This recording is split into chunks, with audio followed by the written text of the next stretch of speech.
Hey everybody, welcome to Brooklyn Squad Real Life Drama, where we deal with real life cases and real life crimes. And today, that's exactly what we're going to be working on. But it's a little different today. It's not just me up here, and it's not just you guys up here.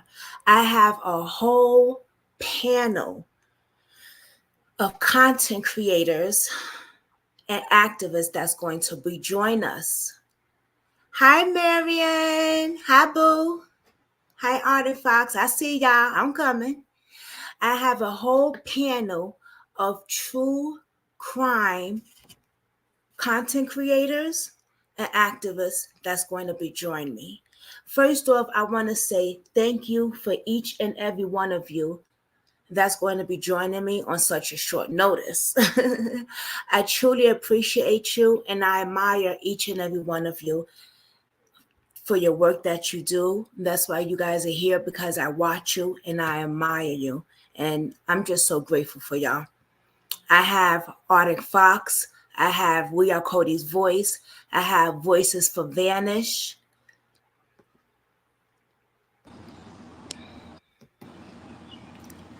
I have, hold on. Okay, I have Unsolved coming in. I have Princess Sullivan coming in. I have Jason O'Leil coming in.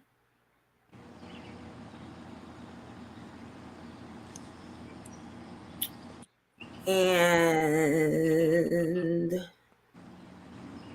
one more person that I keep missing his name. I don't know why. Hi, y'all. Hold on. What's wrong with this? No, we're not gonna act up today. Let's gonna get this straight now. And I have Buckley coming in, who is I'm gonna let him tell y'all who he is, but George, just in case if he comes late, I'll tell y'all he used to be a cop, but he is now activist for sex trafficking and missing people. But they'll be in here and unsolved as well. Hi, everybody. Hello, hello. Hello.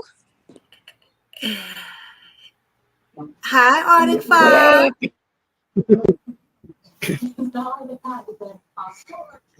Hi, Out. Ooh, it's huh? my TV. If you can hear my TV, let me know. I'll mute it. Yeah, I can hear it. Can you hear me? Hi, Cody Voice. Hey, girl. Hey, Boo Boo.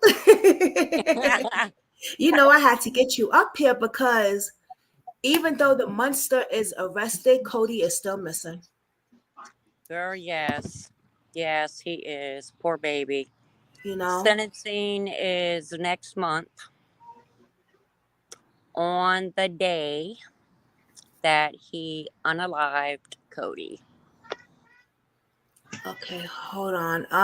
Jason is saying, Jasmine, I've been having issues on going live for some reason last few days. Sunday night, Terry and never even said me going to live with them was breaking up. I'm trying to work on it. Okay. Oh, wow. Hmm. All right. Okay, Jason. But Jason is here. He is an activist as well. His daughter was killed. Kaylin O'Lean was murdered, and his grandbaby because she was pregnant. He's having trouble going live. Okay, darn it. That's okay. We still, he's working on other cases as well. Hey, Kathy B. Girl, ain't you on vacation? On a cruise? uh, who else we got? We'll wait for a few for the rest of them to come up. Arctic Fox, how are you? Oh, I'm doing fine. How are you? He just makes me laugh, I swear. How's mom doing? She's doing a lot better. She is walking almost everywhere on her walker. I took her wheelchair away from her. I put it in the trunk of my car so she can't get to it. So she pretty much has to walk now. She's able to get in and out of bed on her own. She's doing a lot better. Aw. Okay. I sent you the link, unsolved, but okay, I'll bring you up like this. I learned how to send people the email now, Artifacts. Hey, princess. Hi. Hi, Bo. Yeah, before I was just putting it in the comments and having people come up. And yeah, so now I'm sending, hey, give me your email. Let's do it this way. It's more, and it's much more easier too, a little bit, you know. All right, so we got 1, 2, 3, 4, 1, 2, 3, 4, 2, 3, 4, 5. I think everybody's. Oh, we just missing. Well, Unsolved is here. He's about to come up now, and we just missing Buckley. Princess is in the building. So Princess, I just started talking to her a week ago, right? Yeah, a little more. The last time you did, when you did the live with Jason. Yes. Oh, you might have to cover his daughter's case because he's having trouble with his live, but he's in the comments. Okay, that's fine. Jason, I got you. Justice for Kayleen. Yes. Let me see here. Let me just message Buckley because I don't know what the hell. Let me see. I just wanted all of you, one at a time, tell everybody what y'all do. And then we could just get straight to it. Let me just message Buckley. I don't know what. Yeah, I was so scared that my laptop was gonna act up. And then because it's been going in and out, you know. Oh, I've been having all kinds of issues with my laptop. I'm fixing to give it some Miralax so it can shit out whatever the problem is. Oh, I swear I love him. Lord, how's everyone doing today? Hey, Unsolved. How you doing? How's everybody? Hey, boo.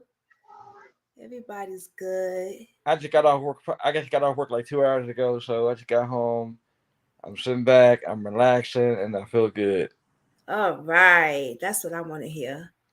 Yeah, no kids tonight. Huh? No kid tonight. Okay. We wait one more person, Buckley, and then let's go. So let's just tell everybody one by one what y'all do. Okay. Who wants to go first? And then we're gonna get into our cases. I'll go. Okay, who's that? Unsolved. Unsolved. Hey, okay, Unsolved. I'm Unsolved to Delaware. You want to tell what we do? Yeah, what do you do? Okay, I'm sorry, tongue tied. I post about the missing and murdered. I have 2 pages. One of my pages is unsolved, and the other one is missing Black people. Unsolved is mainly for unsolved murders. I started posting unsolved murders in Delaware 9 years ago. It was just a just a little post thing, and then missing Black people came along after a while, and I just been doing both. I do missing on both of them, but it's more so missing on missing Black people and unsolved murders. Okay. How long you been doing it? Altogether, it'll be 10 years, and 6 months, it'll be 10 years. Wow. And I just started putting stuff on video this year. I have a Newsbreak page, YouTube, Instagram. I got them all, you name them. Yeah, you put me on to Newsbreak. I'm doing pretty good over there. Yeah, it's a nice little, yeah. Okay. Arctic Fox, whoever wants to go next. Yeah, I've got a channel, Arctic Fox True Crime. I've been on this platform for about 3 years now. I started my channel because I was touched by tragedy. When I was 14 years old, my best friend Mark was killed, sexually assaulted, and thrown in a lake. And his case didn't get any coverage. And I saw all how, one case was getting all the coverage. At the time, that case was Gabby Petito's case. And I said, well, why aren't any of these other cases getting that coverage? Like right now, everything's Sebastian, which I want Sebastian to be found. I want him to come home safe. But there are children, a child goes missing in this country every 40 seconds. And 90% of them, you'll never hear their name on YouTube because people want to focus on the case that's getting all the clicks, the views, and the cash apps. And so that's why I started my channel. I also work with the Aware Foundation, and I work with the Missing in America Network. We do a lot of collaboration together, and I work with my local search and rescue to search for missing kids in my local community as well. And so I that's basically what I do in a nutshell. I'm sorry to hear that too. I know you told me about that too, Artifacts. Hey, Katie. Anybody wants to go next? I'll go. Okay. Okay.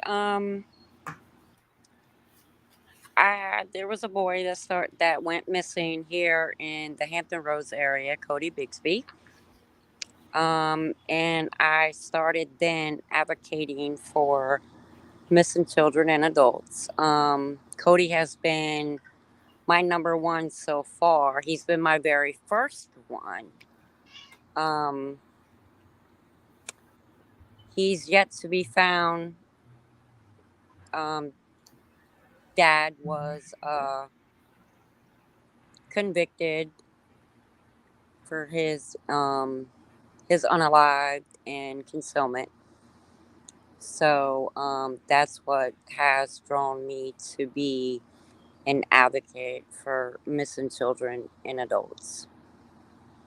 Yeah, Cody. Wow. Thank you.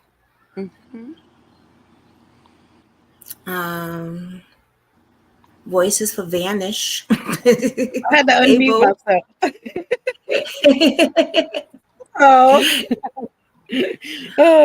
So I started out in search and rescue with another organization, and then I still help them, but we started Voices for Vanished because we get more control over, what we can do and that kind of thing.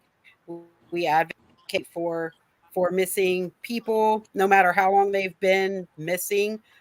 We've done cold cases. We do today cases. Actually, we got like 5 or 6 going right now. The biggest one is AJ. I don't know if any of y'all know who AJ Alexander Silva. He's one that I'm working on. Also Andre Moten. And then the newest one is Ashley Granja. She's a little girl that's missing in Houston. It's a complicated story. She's ran away from home 10 times. Law enforcement isn't helping to try to bring her home. We kind of know where she's located at. But you can't just go grab her because that's kidnapping. So I don't want to go to jail for kidnapping a little girl. That case is yeah, that one's tough. We definitely need to get, the people in the area where she's at do not talk about things. They definitely don't want law enforcement around their area, different things like that.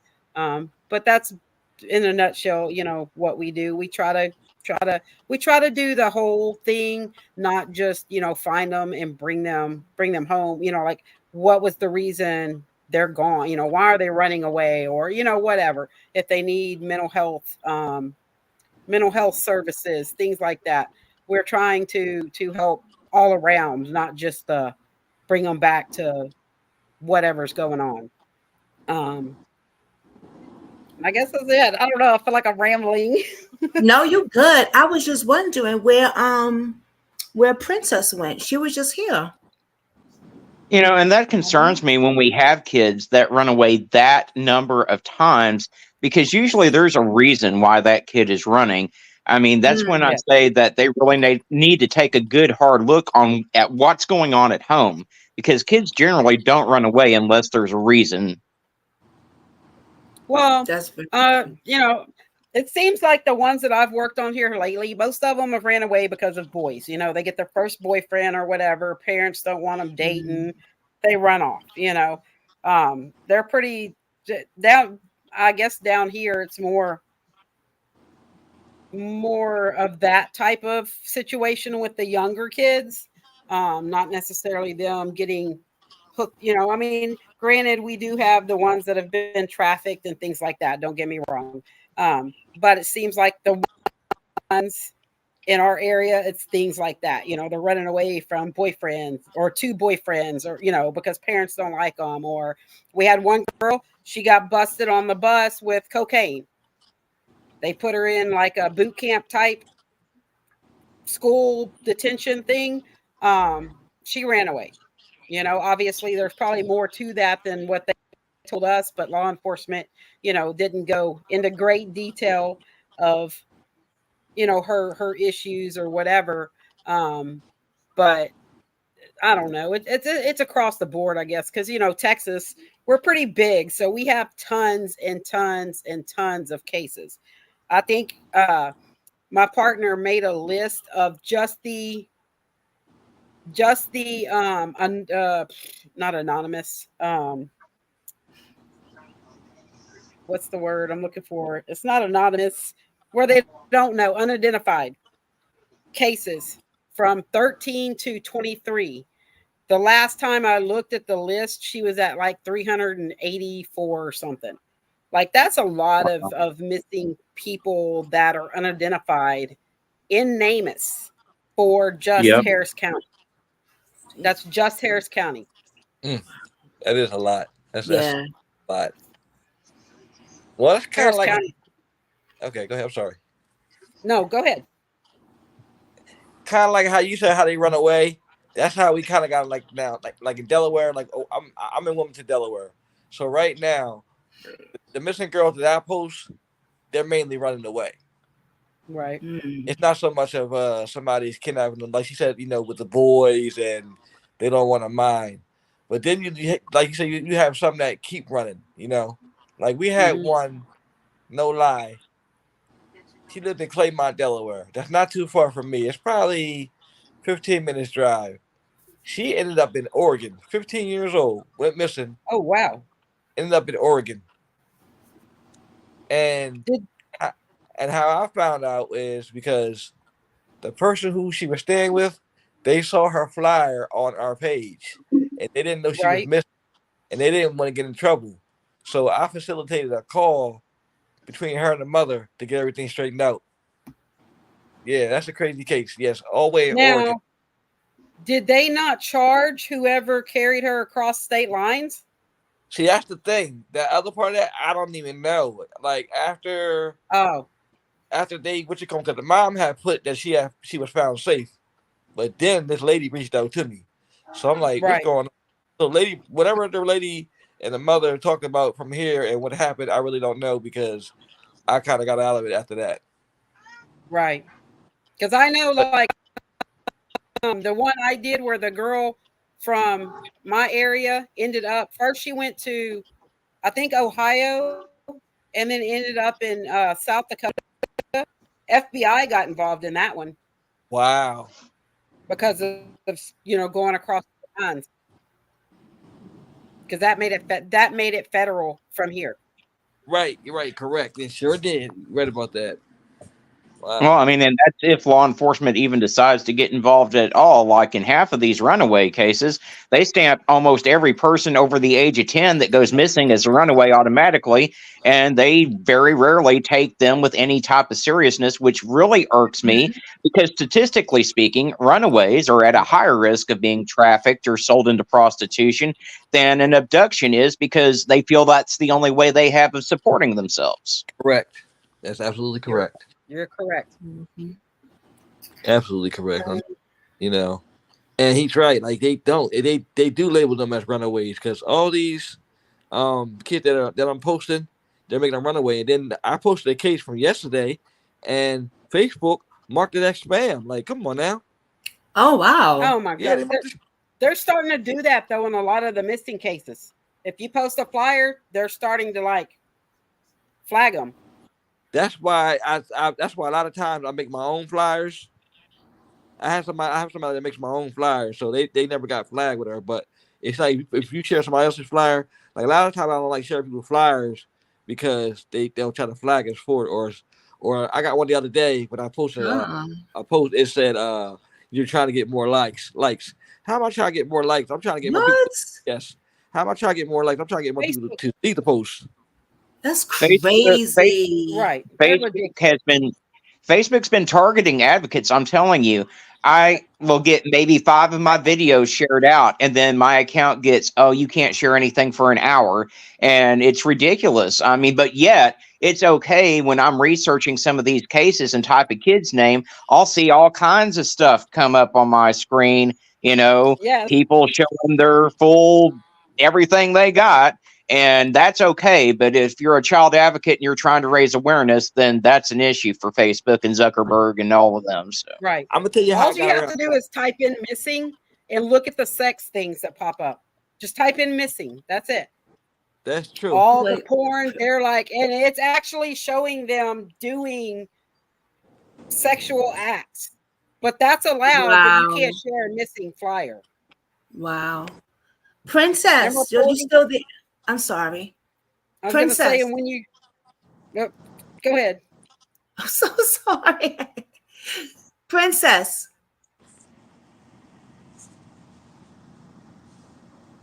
Did she fall She, asleep? she, well, where'd she go? She said she was here. Princess, where are you? Okay, I don't know. She's not here. All right, go ahead, Wendy. I'm sorry, Mama. I wanted her to tell her what she did as an activist and stuff like that. Right. I don't even remember what I was starting to say. I'm so sorry. No, you were saying what about Facebook posting? They could post. They'll let people post Oh like yeah. When you sex. report it, when you were, usually you can report them or whatever. Well, when you report it and then you get the little thing back that tells you like it's whatever says it didn't go against community standards. How can them not have, that's basically porn. How is that not against community standards? But yet they're going to gripe about TikTok. Anyway, that's another issue. I'm going to be quiet and let somebody else talk. Wow, I'm reading the comments. Help for the missing, Jason only. Yes. Wow, wow. So Jason says, my name is Jason Olin. I started doing this when my daughter Kaylee Olin went missing in January 10th, 2020. Kaylee's remains were found 3/19/2023 and on 3/24/2023 when law enforcement and they actually left some of her remains there. Wow. Enforcement left some of my daughter Caden's owner's remains behind. wow. I retired on January 10th, 2020 to focus on missing and murder cases. I have over 6 nonprofit, national. National. Yes. I just interviewed Jason I think it was like a week ago. Okay. That case, it made me so heated because not only was his daughter murdered, but she was pregnant. You know, What? yeah. So his grandbaby was also Mm. murdered, and the monster is still walking around free. They don't know who it is. Allegedly, the baby father, her boyfriend. Yeah, there's a lot of cases like that. A lot of cases like that. Yeah. Yeah, but is it factual to where they have stuff that law enforcement doesn't want to, He has kind of like Texas. AJ's case. So like AJ's case, there's so much information, but how much of that is actual facts, because I learned a whole lot of stuff digging. I think a recent case that we should look at is the Micah Miller case. Here everyone was ready to condemn her husband, which her husband was a complete ass, but she committed suicide. I mean, every bit of evidence points to her committing suicide, and her husband didn't have anything to do with it.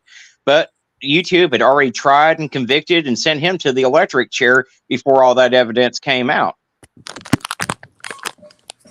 That's the I don't norm. know. Y'all know me. I go work on the stuff that nobody else wants to work on. Mm-hmm. Me too. I don't work on those Me too. Me very too. public cases. I know I have a crazy one now. Well, I've been working on it for a couple of years, but I really got close to her, to the mother of Cleasindra Hall. She went missing 30 years ago today from Pine Bluff, Arkansas. She went to work at Dr. Amos's house, which is he calls himself a doctor, but it's not really a doctor. Now, supposedly she called her mom around 8 o'clock for a ride home, but the mom fell asleep. The doctor said she left the house 8:30. She's never been seen again. Now, And where she was would this never at? leave Pine Bluff, Arkansas. Okay. 30 years ago today. Wow. Yes. Mm-hmm. Her timesheet showed that she signed out, but where she went, I don't know, because they said she didn't go nowhere or wouldn't know without her mom. I guess her mom didn't answer, so she didn't. The doctor said she left, but conspicuously, the next day the doctor went out of town. It's like when I tell you so much to this case, you have to go on my page, Mr. Black People. I did a live video with the mom last year, and she tells you the story. And I'm actually waiting on her to text me back tonight because we might be going live tonight. Because I told her, I asked her when she come back on, and she said yes. But I'm telling you, when you watch that live and you actually see the stuff that, like, it's like they had actually went back to the doctor's house, but years later and got evidence. And I know in one instance, a cop took the evidence home, right, and left it in the trunk of his car all weekend, contaminated evidence. So it's a little bit of everything in that case. But that case you don't hear about, you'll never really hear about, But it's a Right. crazy case. Crazy case. Cleasindra, Probably because it's older. yeah. Because most people don't want to mess with the older ones. I love the older cases though. Those are the ones I want to mess with. They're the ones, yeah. I like doing the research and stuff too, though. And I'll tell you, I just helped get a case she was missing for 42 years. Oh wow. She just got reported missing November 28th, 2023. Her sister Wow. her sister had inboxed me, asked me would I tell the story. So I posted the story up, and somebody in the comments got a hold of her, and they finally got her reported missing, and she's on her name is Stacy Reddish.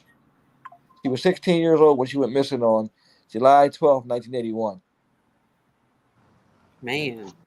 Yes, those are the cases I'll be tackling, And she Right. even just got her sister got her what's that? What do you call when they're older? The age Yeah, she got an age progression, but it happened progression. so.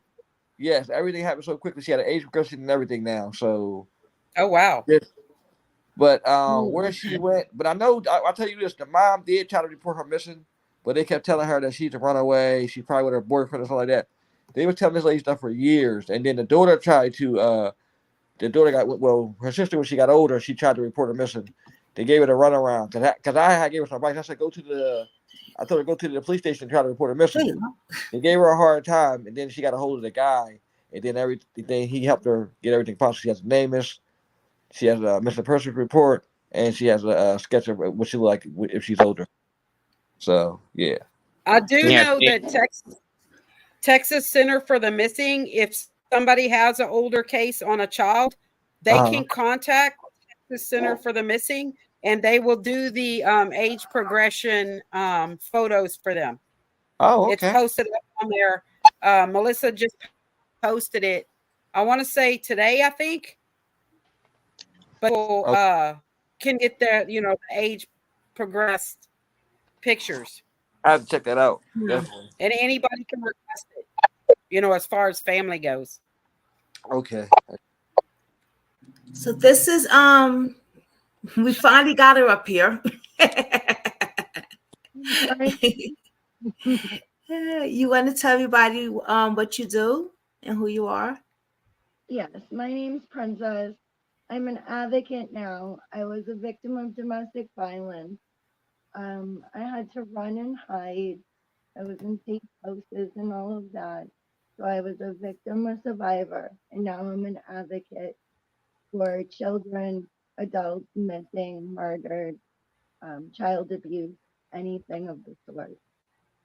Thank you. Hey, Mallory. Is Mallory in? She got to join. Mallory Hey. Thornton? Yes. Okay, right, Mallory. Can you hear me? She's on mute. She got to unmute Oh, herself. I'm sorry. I'm just talking away. How y'all doing? What's up, Mallory? Hey. Nothing much. I appreciate y'all so much. We appreciate you. We're just getting to know each other. I think you're the last person, and we're going to get into the cases. Just tell everybody who you are and what you do. Well, my name is Mallory Thornton. I'm from North Carolina, and I advocate for the missing, any type of injustice. And I've been doing it for about 8 years now. Wow. Yep, and I've been advocating for Ari since she's been missing. So, Yeah, that case. people are my passion. All right. And I guess I'm the last one, right? I am Brooklyn Squad, and I joined, I don't know how many years, probably 3 years now, I guess, I think. I'm not sure. But once I saw Jelani's Day case, and then Cody's is when I got into it. Jelani Day was the first case that I worked. I saw his case from another content creator, and I was like, wow, you have a young college kid goes missing, organs missing. He was unalive. They found him, but they haven't found out the person that did it. He gets no justice. And plus just how the police is just treating the families, and we got a lot of people going missing. The news is not putting it up there. Like, I'm just a passion person, to get the cases out there. So, but what I do want to do is do it the right way and do the courses, and get the certificate going, give me an activist and stuff like that. I do want to do that. But I'm just grateful for you guys joining me. And thank you so, so much. These cases got to get out here. We are the voices for the victims. The cases do need to get out, but they need to be covered the right way, with dignity, without throwing baseless accusations at parents, like all the trash that we see happening right now in the Sebastian Rogers case. Disgusts me. There is no evidence that those parents did anything. None of the three of them. And all three have given reason to side-eye, to be honest, but there's nothing that points to the fact that, even law enforcement said none of them are people of interest at this time. It's not even a criminal case at this time. So that's just had to get that out there. We need to start having a lot more integrity with how we cover cases right now. I agree, because I that's one agree. reason why I haven't covered that case. Honestly, some cases, something just tells me to stay away from them. And when I first seen his case, I seen, how you scroll through cases and you're like, because you can't pick every case, but you scroll through cases, I'm like, nah. And then the more and more I see it, like he said, it's all the time. Let's focus on other missing persons. Like he said, every 40 seconds a child goes missing. Like, come on, it's got to be more than that. Yeah. And I also think, I'm sorry, one more thing. I think we are the future for us to get these cases out, because especially when police don't even take the cases seriously half the time.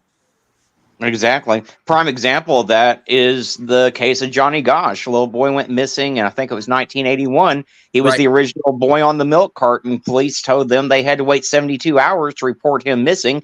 all these years later, we now know he was likely trafficked and everything else. And there's still law enforcement that's telling parents to this day that they got to wait 48 hours to report their damn loved one missing. They sure are. Yep. The twins that are missing, fraternal twins missing from Augusta, Georgia, Dana and Jeanette, Ooh. got treated as runaways. They've been missing for, I believe, 34 years now. They got treated the same way as runaways. So it's a lot of cases like that. They consider these people runaways. A lot of times they don't run away. Something happens to them, And then years later, about the Melbrook twins. the Millbrook twins. Yes, I've interviewed their sister twice. Once on my Facebook page and once on my YouTube channel. That case is crazy. I got them on the list. Yeah. I had them on the list too because I wanted you to talk about them. Yeah. Oh, did you? Oh, okay. Actually, yeah. I can get her sister to to interview with you. Yeah. Thank you. Yes. All right, y'all. So let's get into it. Who wants to? Let's just go for it. Let's go. Now, don't mind if I eat this watermelon, y'all, because my sugar is dropping. You know how if you're a diabetic, you can tell your sugar drops. You know what I mean? Yeah. And I noticed my hand was shaking and stuff, so I got to eat this watermelon. So I'm gonna start it off real quick. I've been advocating. The reason why Missing Black People even exists is because of Risha Lewis. And Risha Lewis was 26 years old when she went missing from Elkton, Maryland on January 26, 2006. She never got any news coverage, any media coverage, anything. And it's the same till this day. But everybody seems to know that she's buried in Elkton, Maryland. Okay. The story is she went down there to see a friend. No, she went down there to sell drugs, okay? Elkton, Maryland is a predominantly place where, it goes down. And she was down there selling drugs and somebody killed her.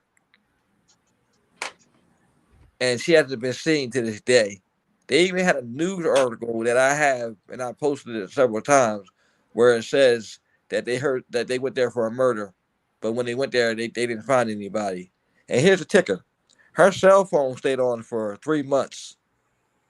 You mean tell me that cell phone number they ain't never get traced or nothing?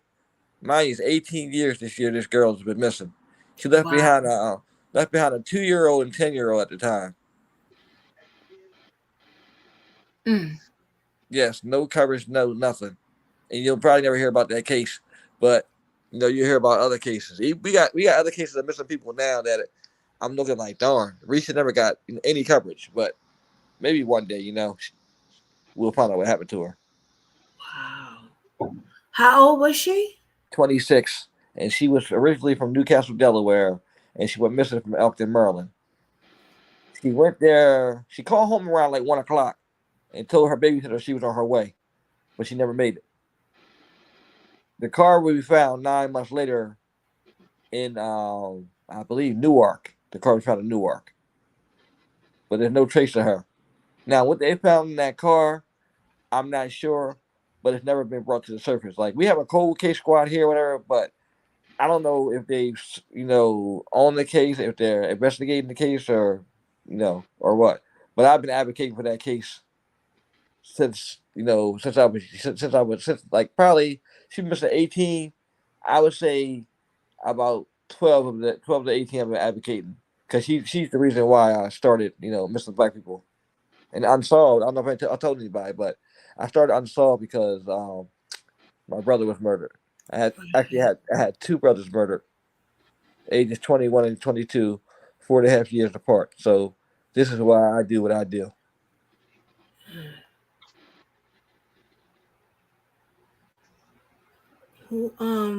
I see that you have a new one, Armani Mills, age 15. Yes. It's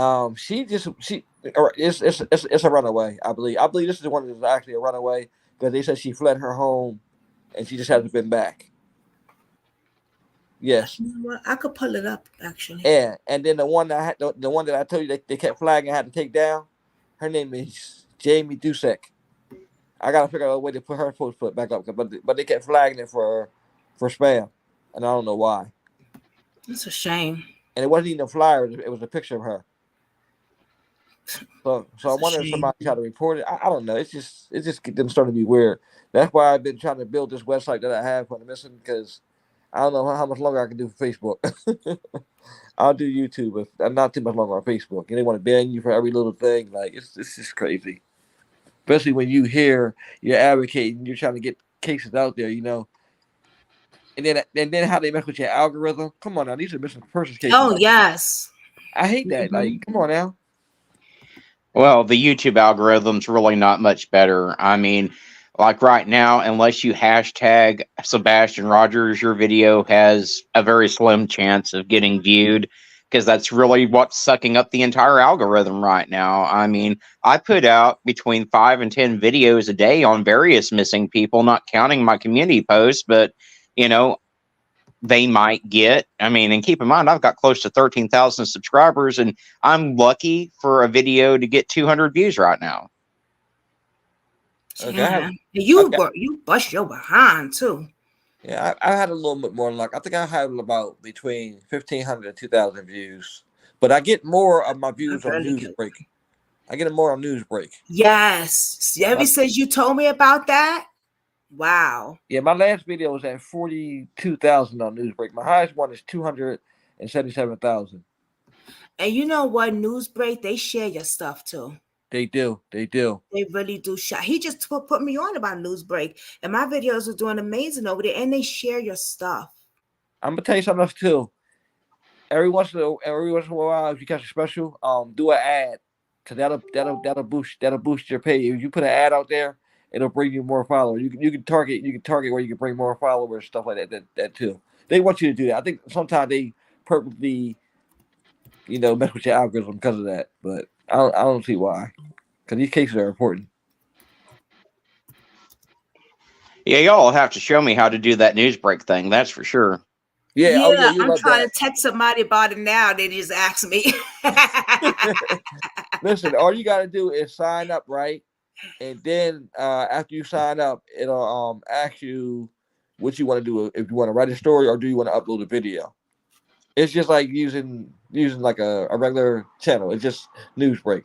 Well, I get I've got the Newsbreak app to where I get all the news stories sent to my phone. I didn't know that you could actually upload stuff to it. Mm-hmm. Yeah. Matter of fact, when you go up there, it's just a Newsbreak creator, because that's how I end up getting on there. And the reason why, yes, I'll tell you the reason why I got on there real quick. I don't take too much time up, but somebody from Newsbreak was posting my stories that I had on my page, so I had to go on there and tell them the right way. So that's why I do video now. So now they can't, Yeah. Yeah, it is. It's cool. It says, do you want to do creators? You hit that, like he said, and you just put your name and stuff like that, and boom, that's it. So I posted. I was like, oh shit. Yes. Now back to Armani Mills. Like I said, she left home. Here. Yeah, she left home with that day. So yeah, so that's the only picture, and that's the only picture that's out of her. Wow. Only picture. It says age 15. She's only 15. That's what the normal's been lately. 15 and 16-year-olds going missing. It says Amani Mills, age 15, has been missing from Hampstead, New York since April 2nd of this year, but it wasn't reported to police until a week later, on April 30th. Yeah. Amani was last seen leaving her home and hasn't been seen since, and there is concern for her safety. Why Amani wasn't reported missing to the police sooner is unclear. You know what? That was supposed to say 3 weeks, because April 2nd to the 30th is about 3. That's about 3 weeks. Yeah, so I have to edit that. But yeah, that wasn't reported for like 3 weeks, which I don't understand. So maybe they thought she was going to come back. Right. I don't know. Because she probably allegedly probably done this before. I don't know, but do you know if she's taken off before? I've researched it. I haven't come up with nothing yet. I usually hear something, but I haven't heard anything about her running before. But you know what? I'm sorry. Let me backtrack. because there's an article that somebody posted in my comments. It's from January where she's supposed to be missing too. Okay. Yeah, so this might be a second time, but I'm not really too sure. But still, I still want to know why 3 weeks. Why wait till 3 weeks to report her missing again? Something's off. So like Artifact said, I would actually that I would have to investigate. I would, as the police, I would wonder why. What's going on there? That's a big red flag to me. 3 You know? weeks. Oof. Yeah, Wow. that's a long time. Listen, I don't see my kids for Couple a more day. weeks. I don't see my kids for a day. I'm going. You know, so yeah, that's I don't know. That needs more looking into, definitely. Absolutely. She's 5'1". And that's New York. That's Hempstead, New York. That's not my little town, Delaware. That's New York. That's a nice little big town. So She's 5'1" tall. She weighs approximately 110 pounds, and she has brown hair and brown eyes. And she was last seen wearing pajama pants and a hoodie sweatshirt. She may still be in the area. And you know, a lot of times too, these kids be right at their friend's house. Like literally, somebody they know be harboring them. But see, the police don't investigate it enough to put on there like, you know, hey, if you're harboring her, you'll be charged. You know, a lot of these cases kind of fizzle out themselves. I hate to say this, they kind of like solve themselves. Either the child comes back or they're found dead somewhere, and then the police investigating. But by that time, the person that did it has a head start, and they're gone. True. But then there's also the rare cases where we find people after 50 years, like the Melissa Highsmith case, or there's like you said, the Alicia Navarro case. She was gone for, what was it, 2 or 3 years, and then she came back. She contacted law enforcement to let them know that she was safe. Yeah. And so, you know, you never know in these cases what's going on. So you don't. I agree, because just like yesterday, I was blown away by the news of Keisha Jacobs. She's been missing from Virginia for 7 years. The guy, Otis Tucker, he was at the house that she went missing from. He was convicted of killing another woman years later in Florida.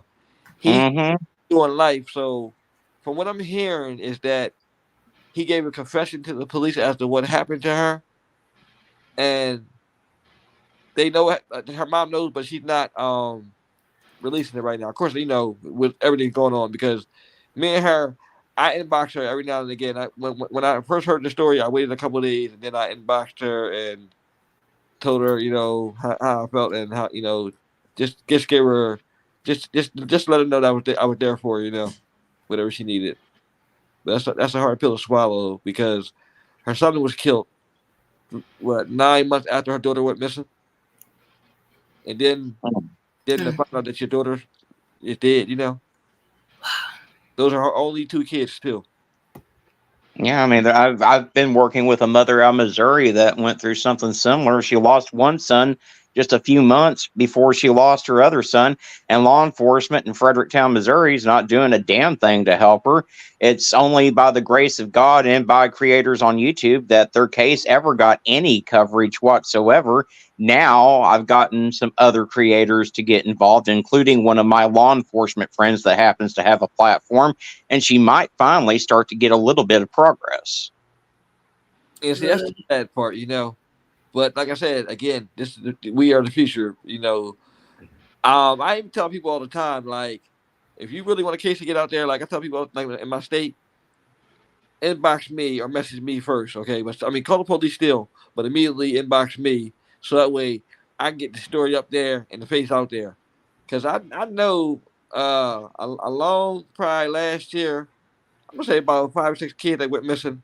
I did live videos with the parents, and you know, we got some things done. Those kids ended up coming back home. It's like I said, yeah, 5 or 6, but they were from the yeah, I mean, sometimes they'll just see the video that I put out or see their flyer on Facebook, and it's enough to let them know that someone cares about them enough to report them, and they'll come back on their own. So exactly, he hit it on the nose, because that happened in 2 or 3 of the cases. Yeah, it sure did. So Cody Voice said, "Don't ever report the child as a runaway." exactly, and I agree with you 100% because once you do that, because I'm gonna tell you what somebody said last week, and it pissed me off. When I put one of the girls, and she had how they labeled it runaway. She gonna say, "Oh, I don't share flyers for people that run away." And I looked at her, I said, "I suppose." What? Yeah, I said to her, it was in my comment. I think I replied to her. Suppose this was your child, you wouldn't be saying the same thing. Sometimes people don't know what to tell their moms either. So, but I thought it was just Jesus. crazy. Like, and I also said to her, if this child runs away 10 times, I'm going to post her 10 times, which I will. That's right. That's right. Because you know what? Let's say in the beginning, it might be a runaway situation, right? But it don't always end up like staying like that.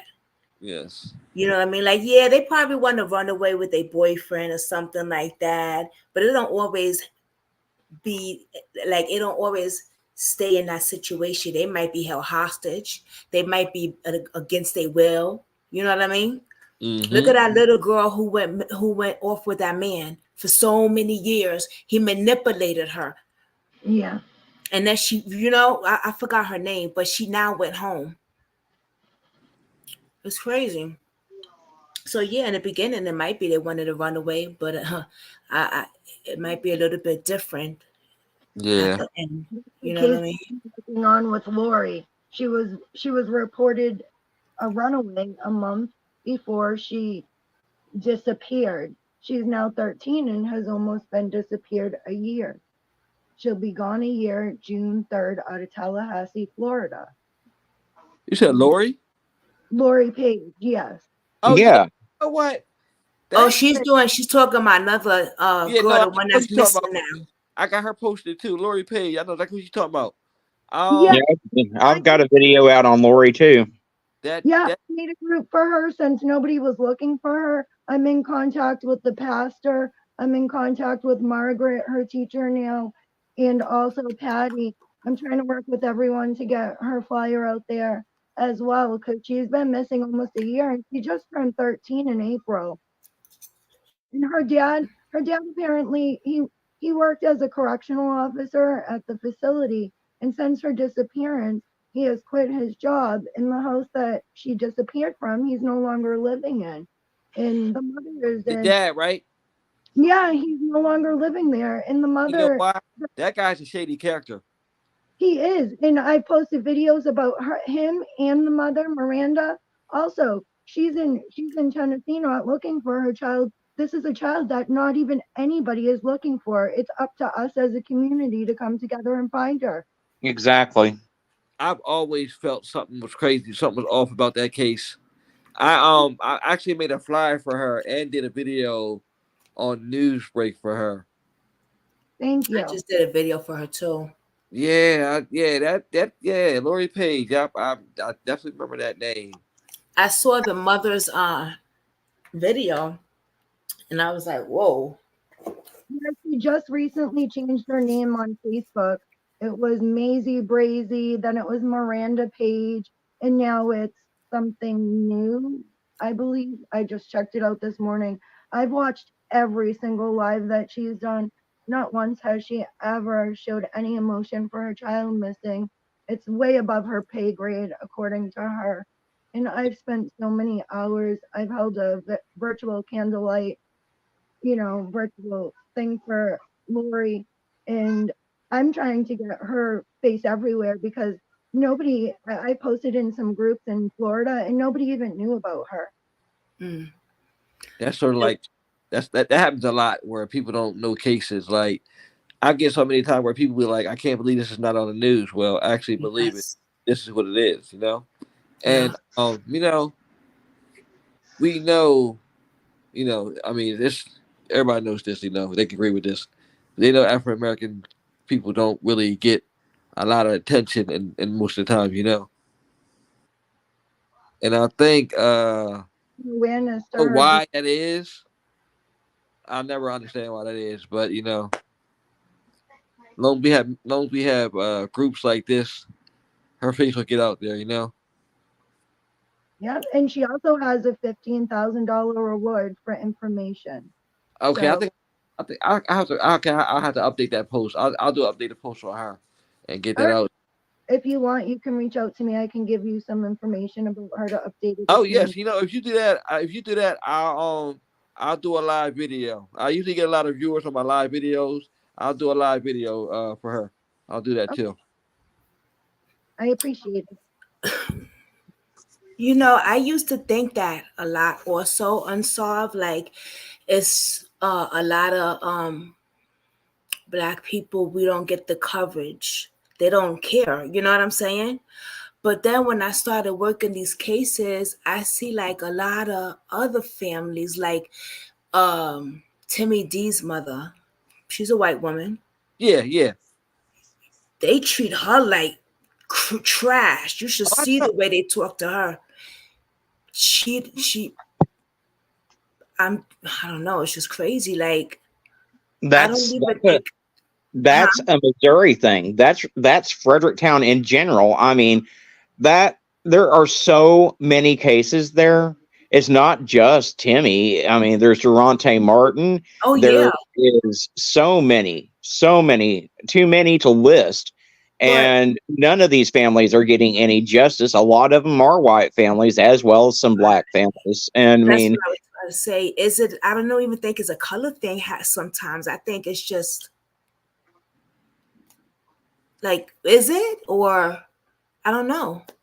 Because I'm seeing so many white families as well being treated the way black people are being treated.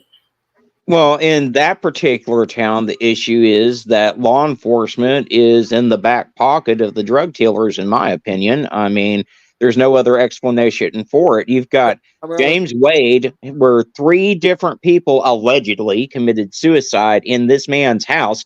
One of them was rolled up in a rug. Durante Martin had his dominant hand in a cast at the time that he allegedly blew his head off in James Wade's house. No gun was found near Durante's body or anything. Now, I don't know about any of you, but I've never heard of anyone rolling themselves up in a damn rug whenever they decide to take their life. And I certainly don't see a lot of people with their dominant hands in a cast able to blow their head off. Mm-hmm. Now, you first of all, when your hands in the cast, you don't have a grip because your grip is inside the cast. Especially, you said the hand was in the cast, right? Yeah, it The hand, was. yeah, the hand was, No, somebody blew his head. Somebody shot him in his head. yeah. Cold blooded. Yeah. That's Mm. like the guy Treadway, Gary Treadway. He was involved in that mess. They still trying to convince me to this day that he put two bullets in his head. I'll never believe that. I Mm-mm-mm. forget what movie they portrayed him in. It was a TV movie, but yeah, this guy they want you to believe that this guy put two bullets in his head. I don't see how that's possible. Um, can uh can you tell us about the Maybrook twins? Yes, the Millbrook twins. Yes, um, Danette and Jeanette Millbrook went missing on March 18th, 1990, from Augusta, Georgia. Now the day started out is they went to church with their mom and sisters, well, basically their family. Now, when they're leaving church, the godfather gave the mom money to buy them lunch. So when they got home, they realized that they didn't have any money for the bus tomorrow. So the plan was to walk to either I think the godfather's house to get not godfather or dad one of them. One of their houses. It was the plan for them to walk to and get this money. Right now, they made it to the house and they whatever got the money and everything, and they end up going to a store, the Pop and Shop Mart. This is the last place they're seen. Now they have documentaries on them on YouTube. Matter of fact, Oxygen did a documentary with the what's that group that the Fall Line podcast the Fall Line podcast is one of the reasons why how that kid got on Oxygen. But there's so many twists and turns because originally when those twins first left their house, they said a white van was following them. When they got back in, they told their mom this white man was following them, right? And she went to the door and looked. They didn't see anybody. So when they went back out, like I told you, when they went back out, they went to a cousin's house to try to get them to walk them home, and then they also went to her sister's house to try to get them to walk them home. So they knew something that night. I don't know. That day. I don't know if they knew something was going on for them to go to these people's houses and try to get them to walk home. But they, like I said, they ended up going to this gas station, and this is the last time they seen. And they're 15 years old, and immediately the police told them they had to wait 24 hours. And when they did, they labeled them as missing. They didn't look for these girls or nothing. A year later, when they turned 17, they took them out of the system because they were about to turn 18. They basically closed the case without the family knowing. The case, Wow. the case was opened up 22 years later in 2013, I want to say.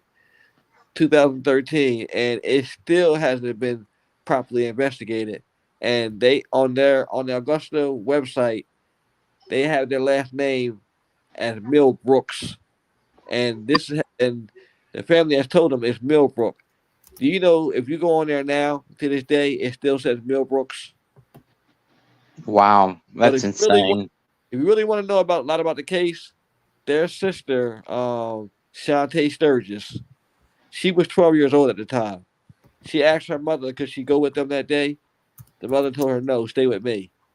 We did it, like I said, we did an interview with her on our channel, and also they have a documentary on Oxygen that was very good. It's so many twists and turns because their father may have also uh, killed them or know who killed them. Wow. 15 years old, straight A students in high. They went to Lucy Laney High School in Augusta.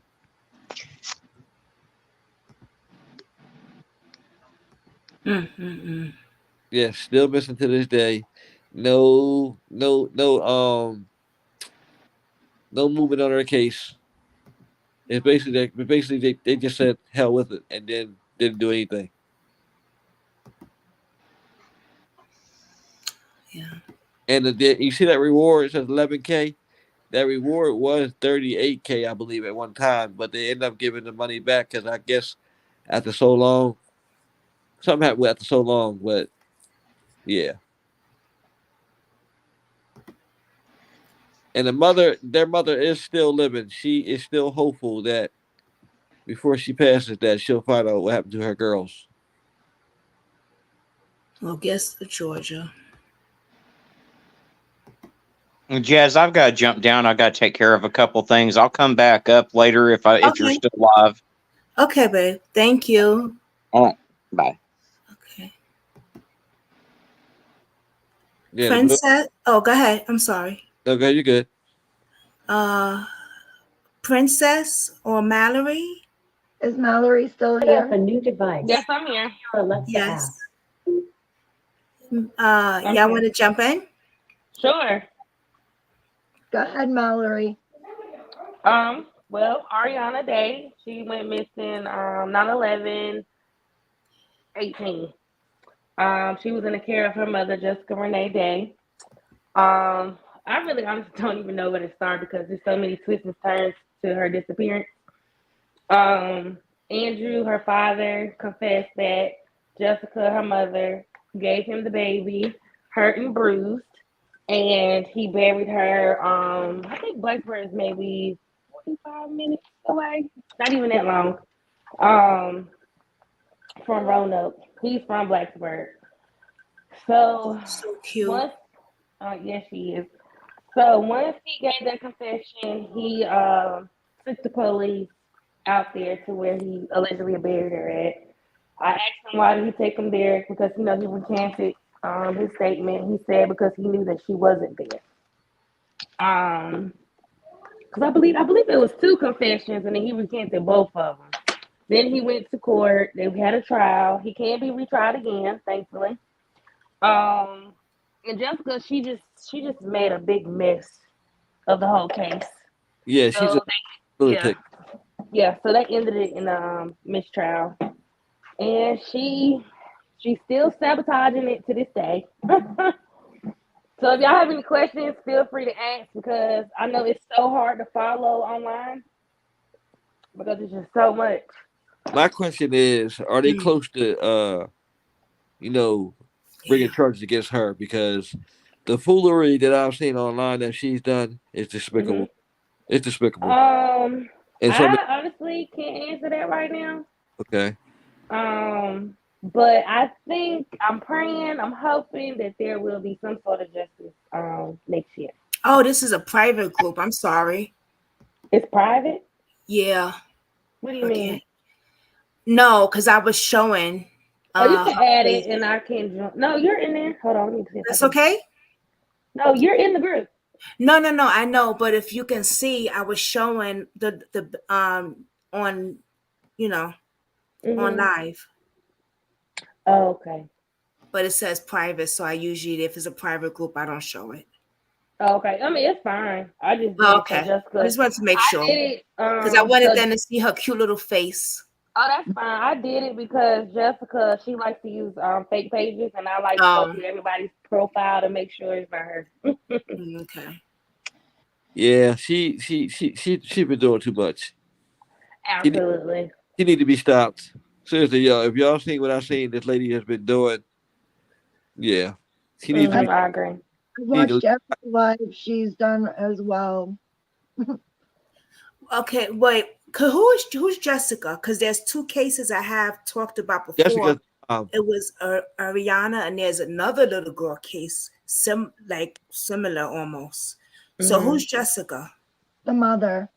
Okay. Jessica is her biological mother. Her biological mother. Okay. Okay. Y'all got to shoot the questions out at me because it's a lot. Whatever you confuse at, I can let you know. But if I was to talk about Ari's case, y'all would just be like, you know what, forget it. You know what I mean?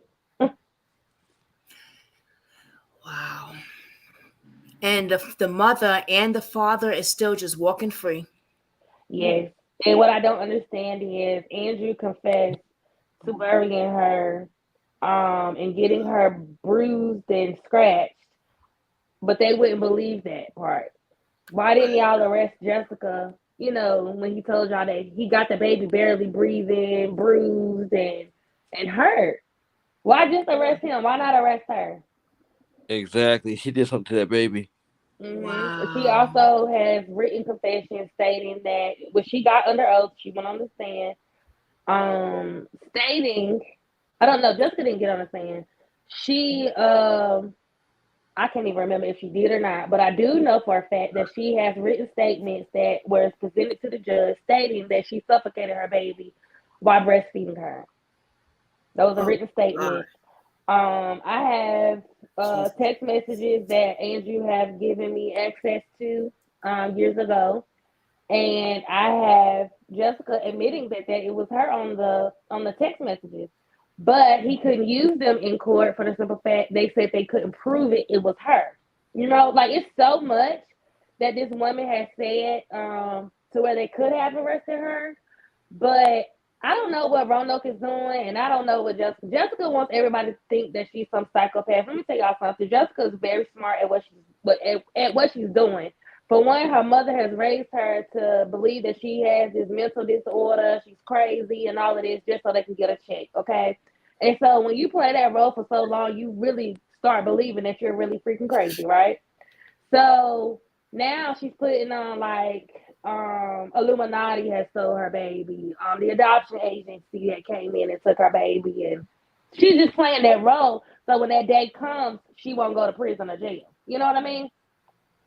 So whatever y'all see her post, take it with a grain of salt because it's just a show. Wow. I'll do another live, or I'll have you on here. Okay, that's fine. Yeah. When you have time and stuff, we could connect because wow. Princess. The same thing I have to have you on live too, because like you said, it's a lot. I've been actually following that case, and I usually follow Mallory's page and see. Okay. So, like you said, I would have to bring her on. I couldn't do it myself. No lie, been doing myself seriously. It's a lot to that case. Wow. So you want to do it together, Unsolved? We can, yeah, we can definitely do that. Yeah. Yeah. Sure.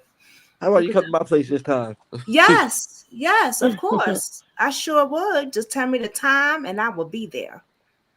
All right. Sure. You know something on StreamYard, you can I don't know how to do it, but I'm gonna figure it out, y'all.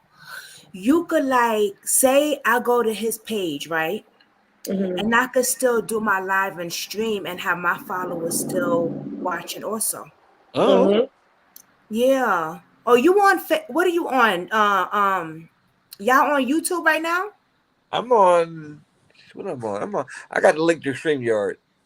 I have to, yeah, StreamYard. Yes, yeah. I have to figure out how to do that because y'all could like stream like I don't know how to say it right, but like stream your own thing while your peoples be, you know, watching. Like you'll be getting your views and stuff. Yeah. Together. Right. So I don't it'll know. get multiple places at the same time. Yeah, yeah, that part too, but it's something with StreamYard as well. Like when you join somebody else's stream, they would be live on their stream as well. I get. So their views and stuff like that. Yeah. You understand what I'm saying, y'all? Yeah, I get what you're saying. Okay. I don't know how to do it, but I'm gonna find out. Hey, Voice for Vanish, you all right, boo boo?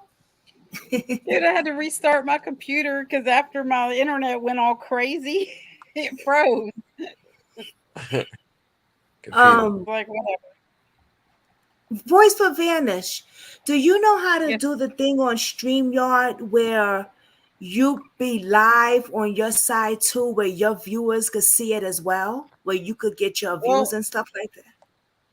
when I On logged YouTube? into your link thing, it asked me if I wanted to broadcast to my people, Right, and that so I part. did. I don't mean to cut y'all off, but I'm gonna go ahead and get my household settled, and it was so nice Okay, to hear from we'll you we'll, guys. we'll get And together with okay, Unsolved on his channel. okay, cool. Thank y'all so much. You're Yeah, welcome. All right, bye bye. Yeah, it asked you that, right? And what did you? Yeah, Yeah, that's what I'm talking I about. clicked it, and then I clicked it to stream through Voices for Vanished. Okay, so that's what I'm talking about. Did you see Uh, that?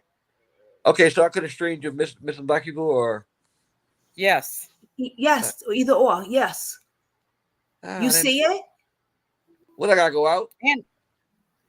And I think that our guests can, like people from Oh, our okay. personal or our Right. pages, I think they can jump in, like jump in the box or whatever. I think you can allow that too. You see it, Unsolved?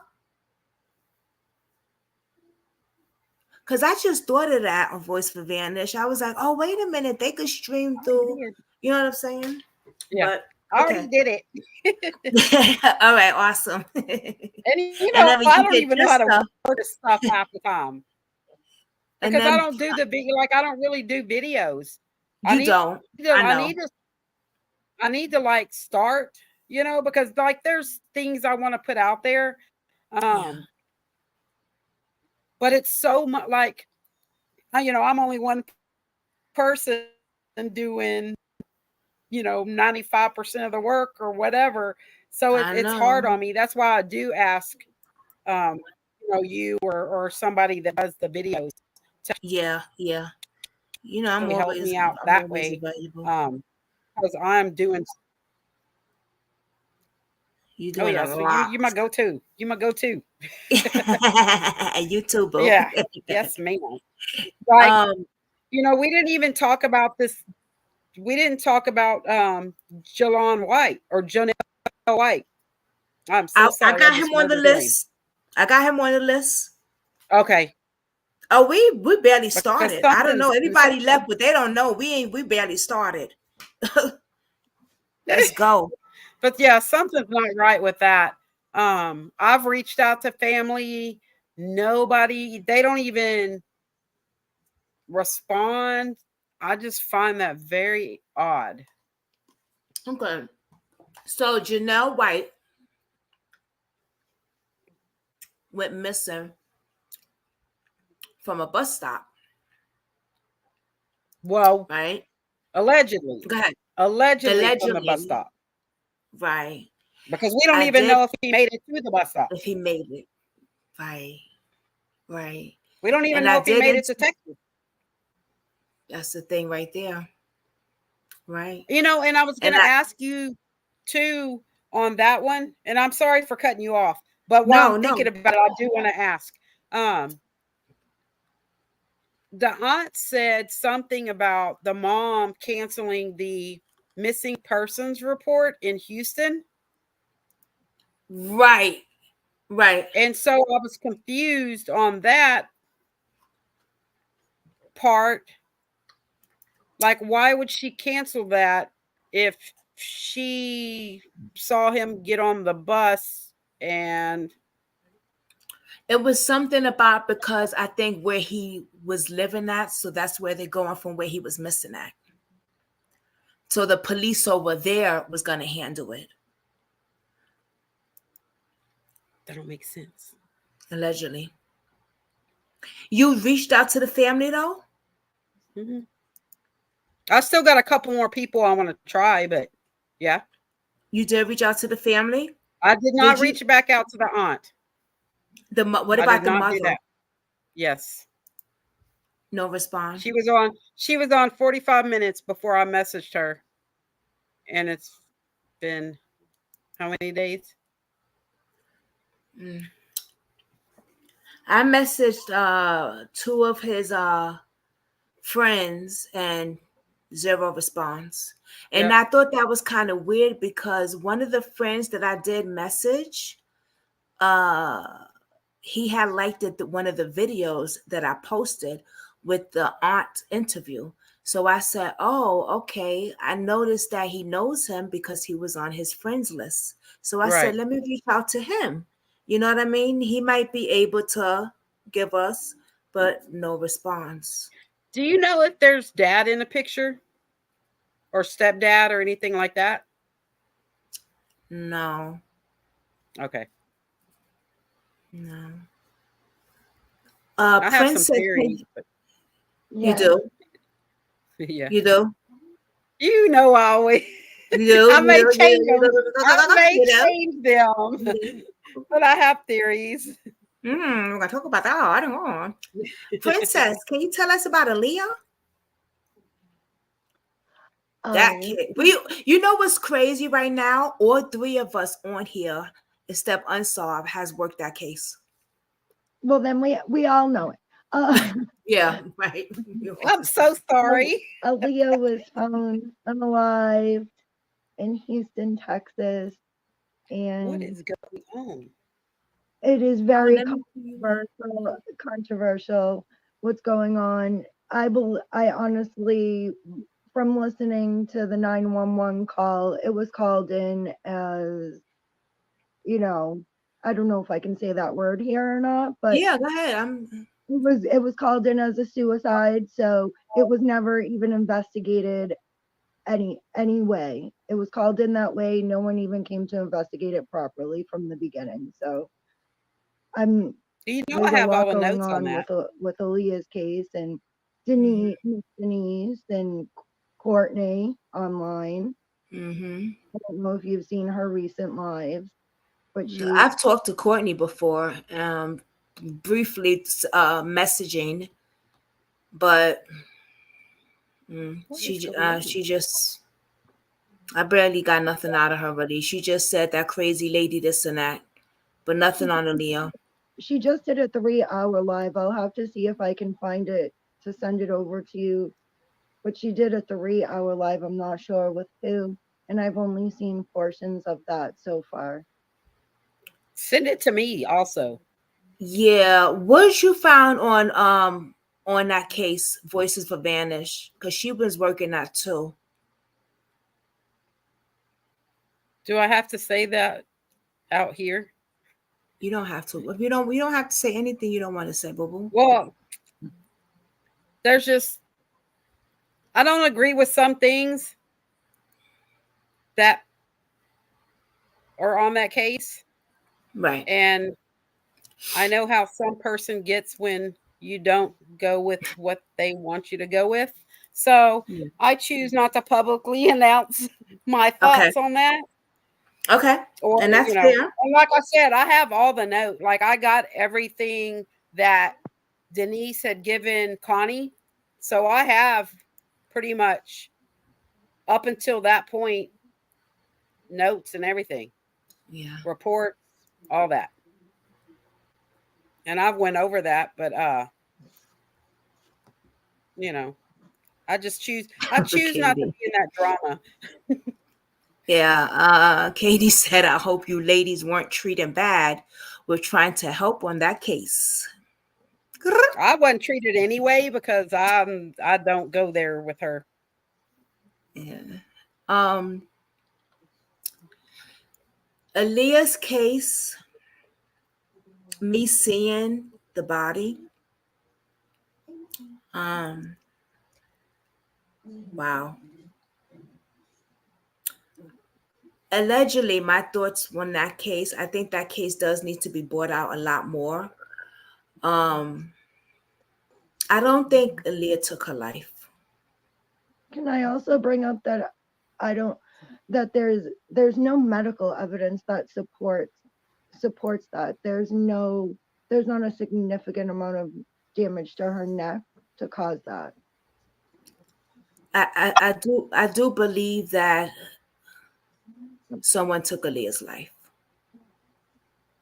I do believe that someone took Aaliyah's life, and I do, and I'm gonna say it's my own, version. Right. Allegedly, I believe that it was people that she was around, certain people that she was around, and I feel the way the police is handling it is fucked up. I feel the way the I have a police handles a lot. Go ahead. I was gonna say I have a theory on the way that police down here handle certain cases. And I mean I could be totally wrong, but I think when they go in and make a big stink, law enforcement completely shuts down. Because there's another case that I'm working on. Um Same, I mean, he didn't unalive himself. We know he was unalived. Um, but the parents have taken a different approach, and law enforcement is all for dealing with them. But I think when they raise a big ruckus and you know, law enforcement sucks or, whatever they say.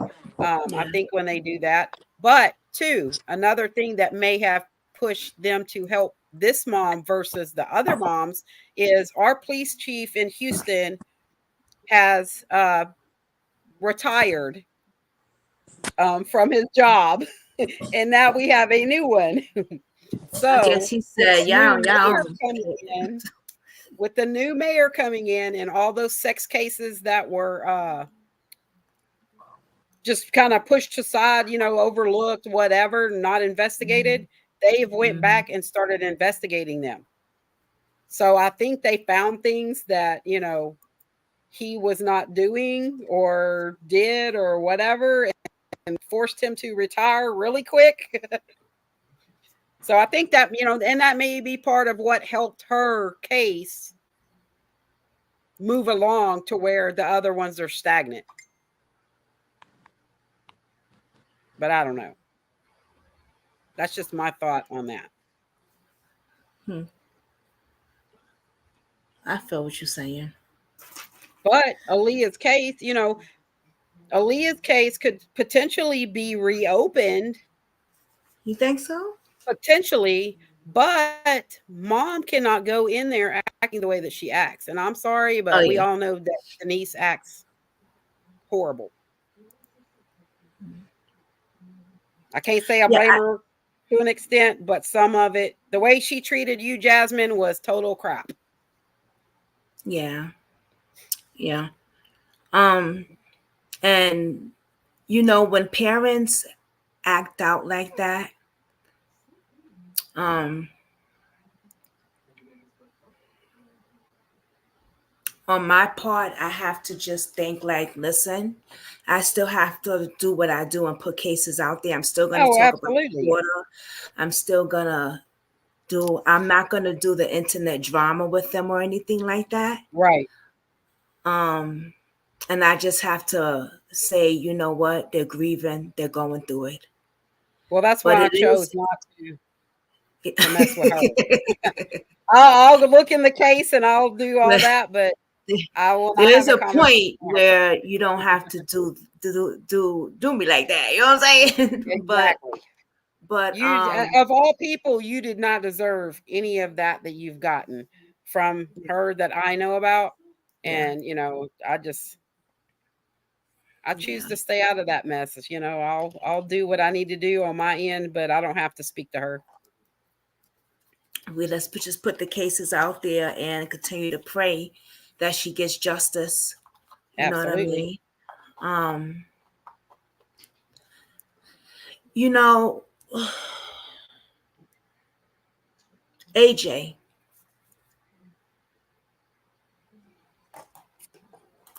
That's I guess like my little baby. I know so much stuff on that case. Please Um, go. Please, please. some things I cannot drop at the That's moment. okay. Right. But there is new. I don't want to say new evidence because that's not the right thing. Um, but I have found a lot of information that nobody has looked into. Um, a lot of people that he had dealings with or that were close in that circle of his life. Wait, can you tell us who AJ? Because they probably don't know the case. So I don't know if y'all follow Uncle Paul You know, on TikTok or I do. Facebook or anything like that. AJ went missing 3 years ago, I believe, wearing an ankle monitor. So he had a pre-trial ankle monitor on, right? You would think law enforcement would know exactly where he was at because they were monitoring his whereabouts. He was at a warehouse in Lumberdale for 41 hours. He was at the zone, the place where he was not supposed to be, which is why he was on an ankle monitor because he told his girlfriend that his baby mama was going to beat her up. Mm-hmm. He don't even have a baby mama. Like he don't have a baby. Right. Like Heard about whatever. He's that. going to beat you up, really. My baby But mom go whoop your butt, but he didn't have no right. baby mother though. He was just pissed off, probably. He did right. They were fighting and things got said, whatever. I do not think that Joni is his girlfriend. They thought that Joni was the person that had unalived him. I don't really think that, going by the people that I've found connected to him. Um, he was in with some bad people. Also, you know, he he had sticky fingers. You can't go around like, doing things you're not supposed to do and then not expect consequences, whether it's back in our day, we would just fight and be done with it. Nowadays they pull out a knife, gun, whatever. So I have, some different information than what Uncle Paul and Connie put out. Different people involved. I don't know Uh, what happened to me. but it names I don't want to drop because I'm too close to this situation. Why is it 3 of them? Is your screen messing up? Yes. It was Shaky. okay. There we Ooh, go. I don't know what you did, but it cleared it up. I know, right? I was Mine was like, all wait like a minute. squiggly and stuff. Okay, there we go. I feel like I'm just hogging the screen or whatever conversation. I don't want to No, do you're that. good. But there's just so many cases that, we need to get out there. And it's sad that, law enforcement doesn't look at them, whether it's, are they just corrupt and they don't want to do their job? Like what, we don't know what their issue is on why they don't. Maybe they don't have training. I don't know. But law enforcement definitely does need to do better. We as advocates, we need to do better because we have all these, and I'm not going to say I don't get a little attitude every so often or just say stuff that, I try to be, when I talk to a family person, whatever, I try to be realistic and I try to be honest. I'm not going to sugarcoat anything for you, whatever. I'm just that's the way I am. And I guess, most people don't like it, but why blow Nah, why blow fluff? And, I don't get that. I don't want to get your hopes up so high that when it's the way that in my head's going to be or whatever, we find something that's not right, then, it just blows you away. I don't know. I don't know how to explain it, whatever. I My get thought. it. no, I get it too. I agree with you Yeah, 100%. I get it. I I get don't it. want to be like, I don't want to be fake to anybody. Whether Right. it's us talking to families, anything like that. I mean, you have to be respectful, obviously. They Yeah. are going through different things, but I can't see just blowing smoke up their butt and, you know, whatever. And they have to think of it realistically. Look how many cases we work where we find different things. They start out kind of the same, but then Johnny, that's, never been in trouble before, all of a sudden he's in a crowd of people that are, friggin' drugged out and selling crap and, prostituting or whatever. They have to be open to the reality. Before I started doing these cases, missing people, like I would see a flyer and not really think twice about it, right? Oh, it's a kid missing, or, you That's share true. it, you kind of share it, whatever, but you don't know what goes on until you start Right. looking into certain, cases. Until Once you you start, invested in it. Yep. yeah, then you learn all kinds of different things, and the Mm. normal people that don't really deal with this like we do, they just, they think law enforcement's going to help them, all the stuff that should be done, that's what they think. They don't understand law enforcement ain't doing flip for you. They're going to make your little flyer, post it up, and that's it. They're not going to go investigate like they tell you, oh, we went. Some may do that. Not all of them, are lazy or don't want to go do it, or they don't have enough staff or whatever. But most of the time, they're not doing squat, So it's up to us to go do that. But parents need to realize too, it's not all roses and whatever like you think it would be from watching, the TV shows and things like that. They're not going to get 500 people to go look at your child the first 2 hours they're missing. That's not how they do. Yeah. I don't know. No, Make I me get you. make me make sense, because I think I'm No, just I rambling get on. you because when I be watching Unsolved Thing is messing up, boy. I don't know where you flying off to. when I excuse me, yeah, a piece of watermelon. When I started watching, before I started getting into cases, and I be watching the Unsolved and Yeah. stuff where you see Or the millions of Adam people Walsh going thing. out there. It's not like I thought that it Yeah. would be like that, Right. but it's It's not. totally different than what you think, or what we see on those shows. It's totally different. Totally Wow. different. Have you heard of, because I know you hear about a lot of cases, Adam Jonathan Gitter case, the 6 years old little boy? From where? Oh, yeah. Question, girl. The Let me name put the name does not sound familiar to me, but also when I get in my little cubby hole of my little 6 people or whatever it is, I hold just on. I'm gonna pull it dive up. down in that rabbit hole and waller around. He said, "Cubby hole, 6 people." Yeah,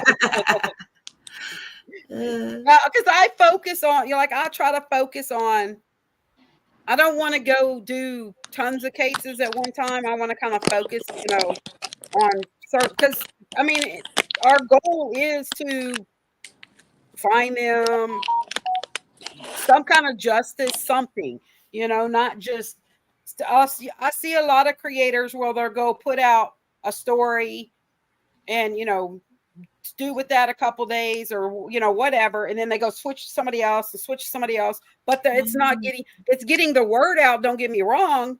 Right. It's getting the word out, but that's as far as it goes.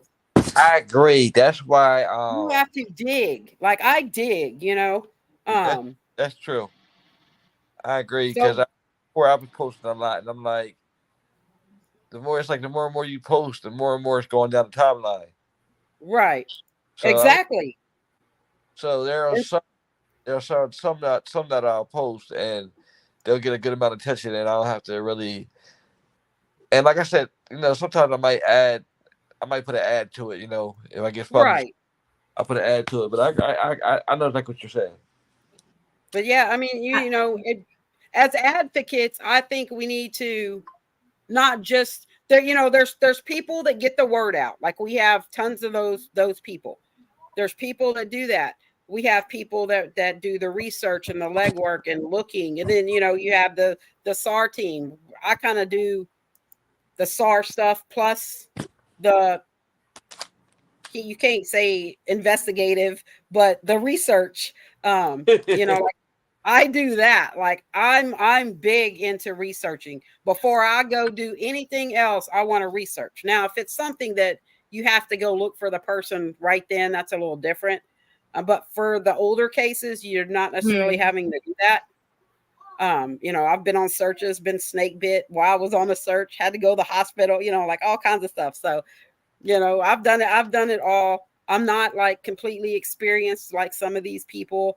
I get my certificates and do all that good stuff. But Yeah, now see, that's what I want to do. That's what I That's want to me do. too. Yep. I I want to was go to just telling you actual that. searches and like honestly, for real, if I can, like what I want to do one day is like be able to focus on this full time. I want yes, because it's it's easier when basically you can do it full time. yeah, it's basically a full time job if you ask me. It is. Yep, It's a it lot of work. absolutely is. People don't understand. It's a lot of work, and for me, sometimes I have to take mental breaks because some of the Yes. cases actually get to me. Like especially when No. I post. Like I'm always talking to families. Like 85% of my cases come from the family members. I always like I said, Right. I reach out to them, or sometimes I reach out to me. So when I'm putting a Right. case there and then they're found deceased, it's like, wow, I know. we just went through this, and then Yep. because like the Rebecca Beamer case. I know Yep. Rebecca Beamer case. That was a crazy case. She's in Pittsburgh, Pennsylvania.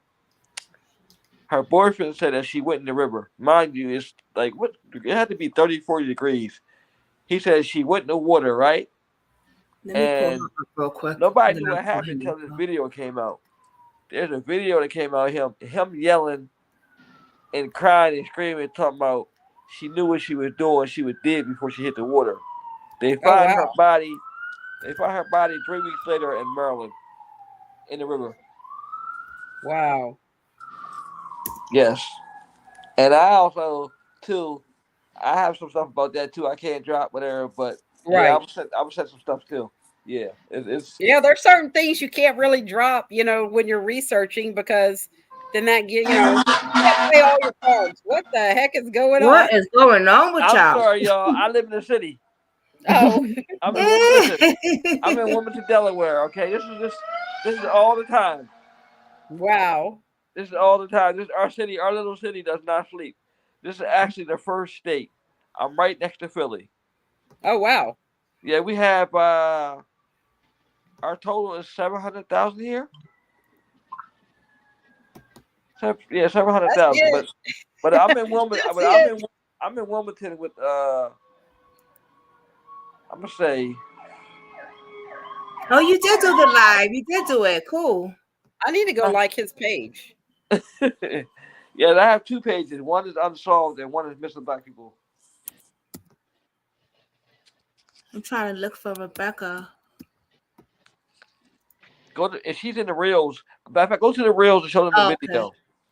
Oh. That video. I don't know why I just didn't go to my thing. Duh. Okay, let me see. The infamous video. Mm-hmm.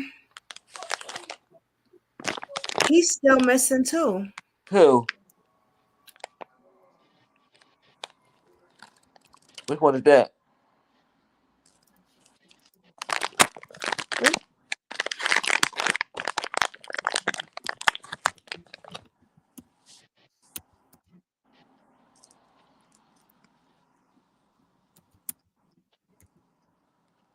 Yeah, it's so many. Is It's it so the many. personal blog? No, I see it. Never mind. I have this thing that keeps popping up, so I'm probably gonna have to go out and come back in. Oh, something keeps popping up. Oh, okay. No, I have like it says process system isn't responding, but it's my screen sitting there shaking and being all weird. Okay. Just let everybody know we are streaming on Missing Black People and Unsolved. So everybody's here. We're all over. Okay, did it stop? I think it stopped. Yeah, I don't know what happened. So.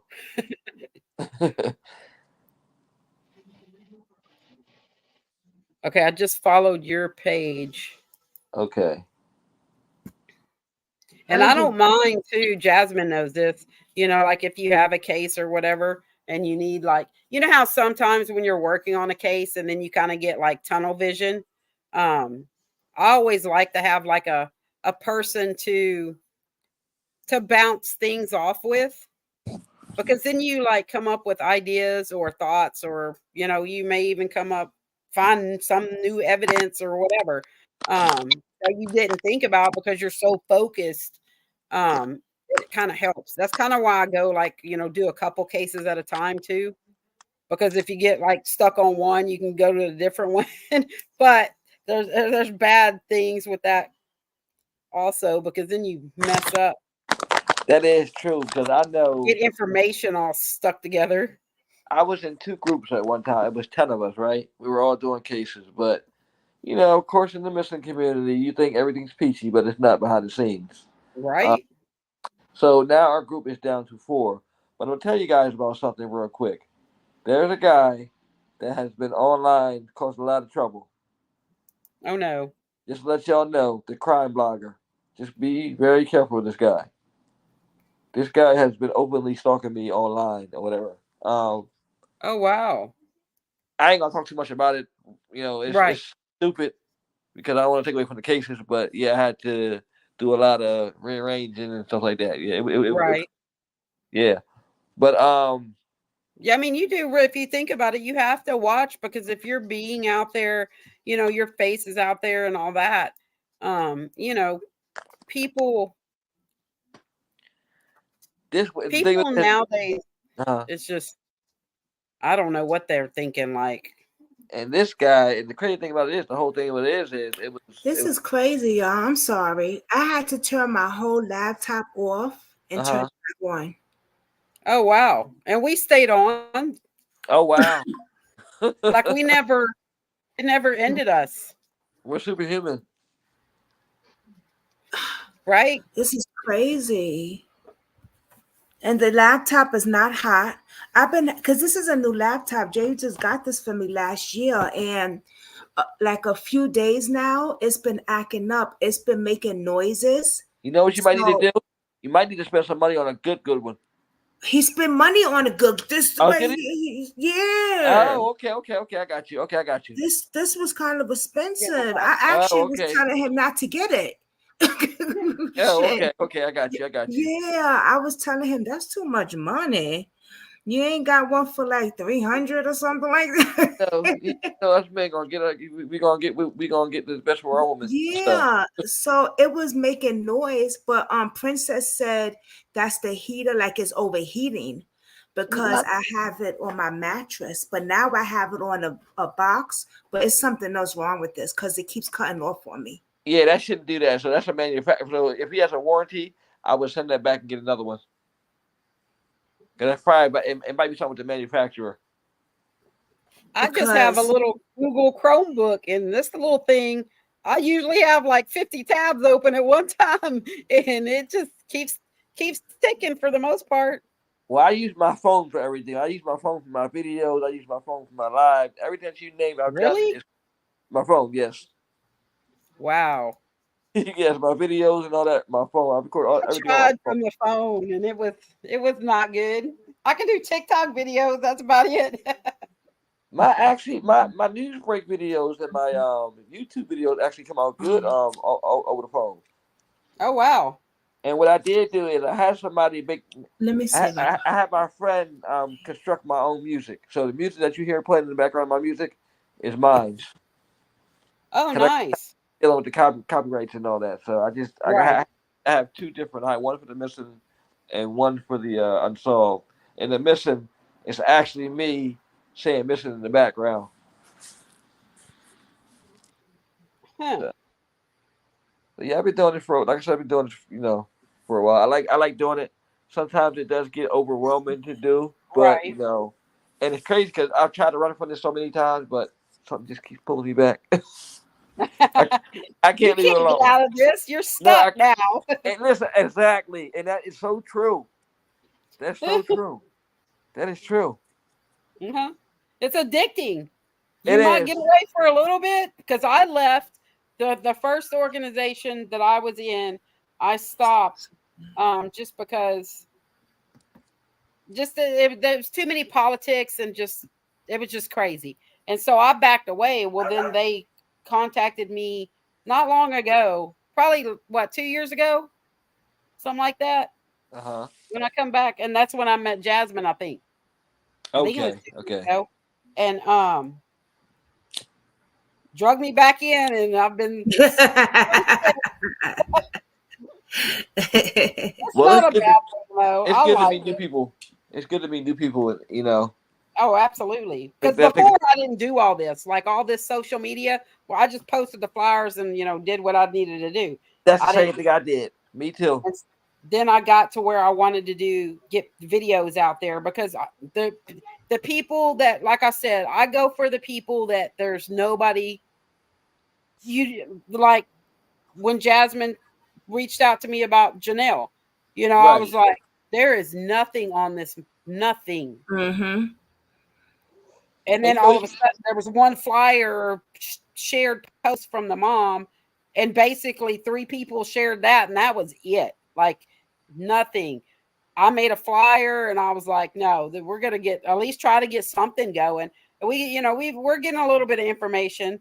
I know yeah, somebody in their town, so I thought that that was makes strange too because his video on Newsbreak is stuck at 7,000, and oh wow, my videos usually hit 20,000 or more. Like they literally get numbers. So his is stuck at 7,700 right now, which is peculiar to me. And Texas is a big state, and they're clicking on the other video, but they're just Let me not clicking on see. his video. So I don't know what that right? has to do with. I don't know what that is. It's strange. Oh, Janelle's videos. Yes. But Yeah. I have gotten some attention on Facebook. I've got plenty of people seeing it on Facebook. It's Let just me that see. news break one, and that's kind of crazy because they usually get seen. But but what I'll probably do is I'll probably repost it at a different time and see if Right. they look at it because sometimes that works too. I But think the highest video for me on Newsbreak was uh oh God, AJ 55.7K, okay, Oh that's wow. good. and I'm gonna tell you what it's all about, right? It's all about what's her timing with name? those videos. You hear me? Lori Page. Yeah, you hear me? It's all about timing with those videos. Okay, that's what I'm starting to learn. You got to know what time to actually put those things up there, and Oh, okay. also too, 'cause like I said, my highest one was Let me 167,000, show you which that was Newsbreak. Keyshawn Williams. But now I'm at 277,000 with the update of Rebecca Beamer. Her updated video got 277K. So this is Rebecca. Rebecca Beamer, What happened to Rebecca Beamer? also known as Becky, age 35 years old, was missing on February 29th, 2024 in Harrisburg, Pennsylvania. On this day in the evening, a shocking video of a man seen crying hard will appear on Facebook, and we later determined that it was a man named Ryan Aaron Smith, who said the girlfriend, Rebecca Beamer, went to the Susquehanna River and never came out. She went missing around 11:43 p.m. Ryan would say that he was screaming for help for about a half an hour, and then he would start walking. Someone would later stop him and ask him what was wrong, and he would tell them how the story how Rebecca went in the water, but he didn't remember where she went in. He also told police that he and Becky were doing drugs and that she laid down on the ground and rolled into the water. It would be an hour before he called police at 12:45 a.m. to report what happened to Becky.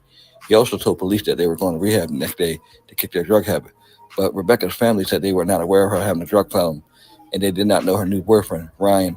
When Rebecca went missing, she stood 5 feet 5 inches tall and weighed approximately 265 pounds. If you have any information about the disappearance of Rebecca Beamer Hicks, please contact the Harrisburg Police Department at 1717-558-6900. Thank you. I'm getting better at the videos, but sometimes it like sometimes the nerves kick in. It's the video.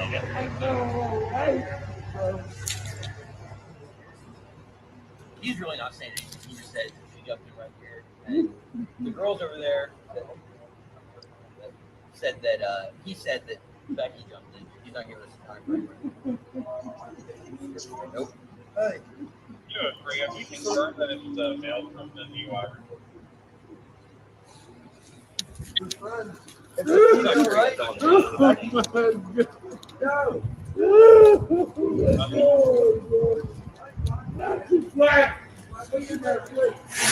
And they would find the body 3 weeks later in the same river, but in Maryland. We knew what she was doing. She died before she was winning.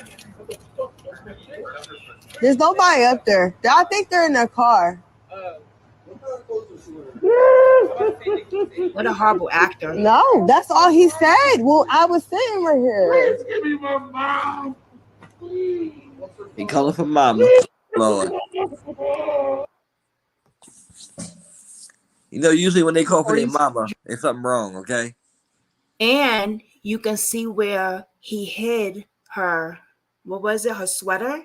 Her hat was underneath the wheel. Now, if you go to my page, you watch that video, or Jasmine's page, underneath the wheel is her hat, and her bag is on the ground. Yeah. It is crazy. I couldn't believe when you showed me that, because we had the family on here. He had got me an interview with like the whole family was on here. And when he said slow the video down and look at I was like, wait a minute, how could the cops not see that?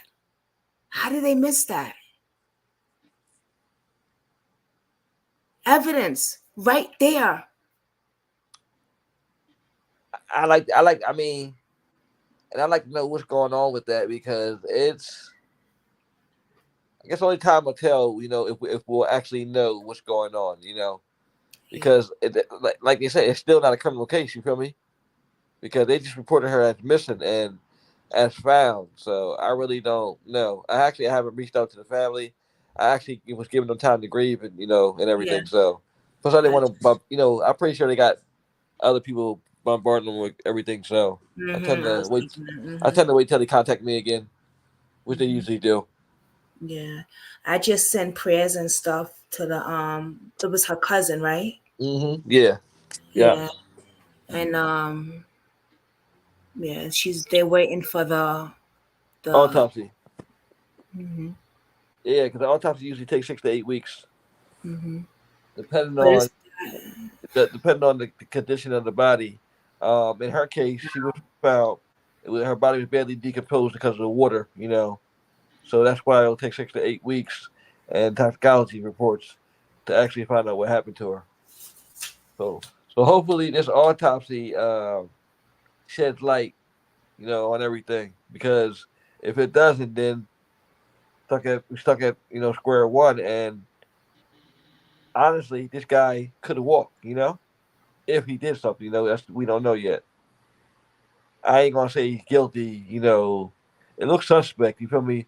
But I don't want to say he's guilty before the actual information comes out. You know, but everything that he's done from that point, it's suspect actually, And Becky did leave behind a daughter.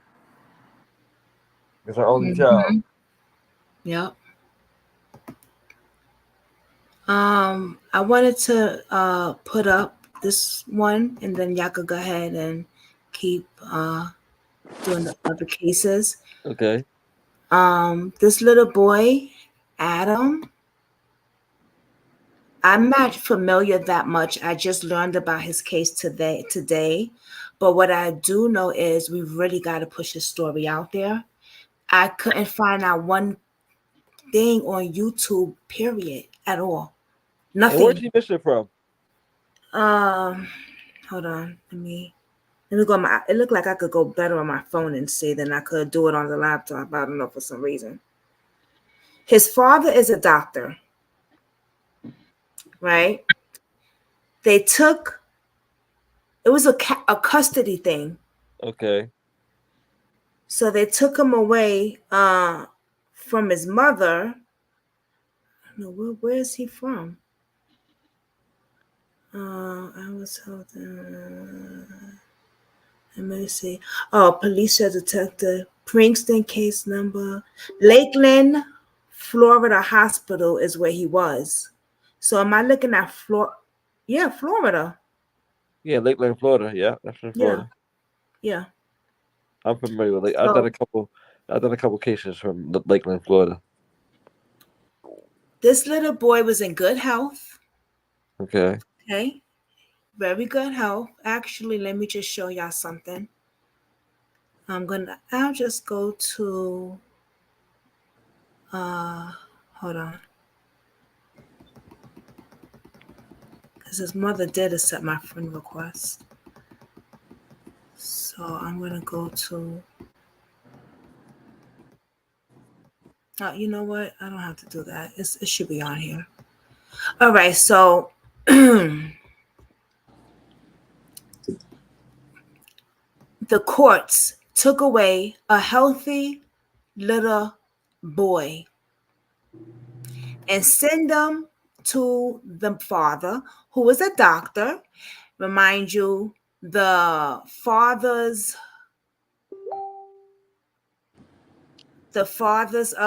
girlfriend is a nurse as well.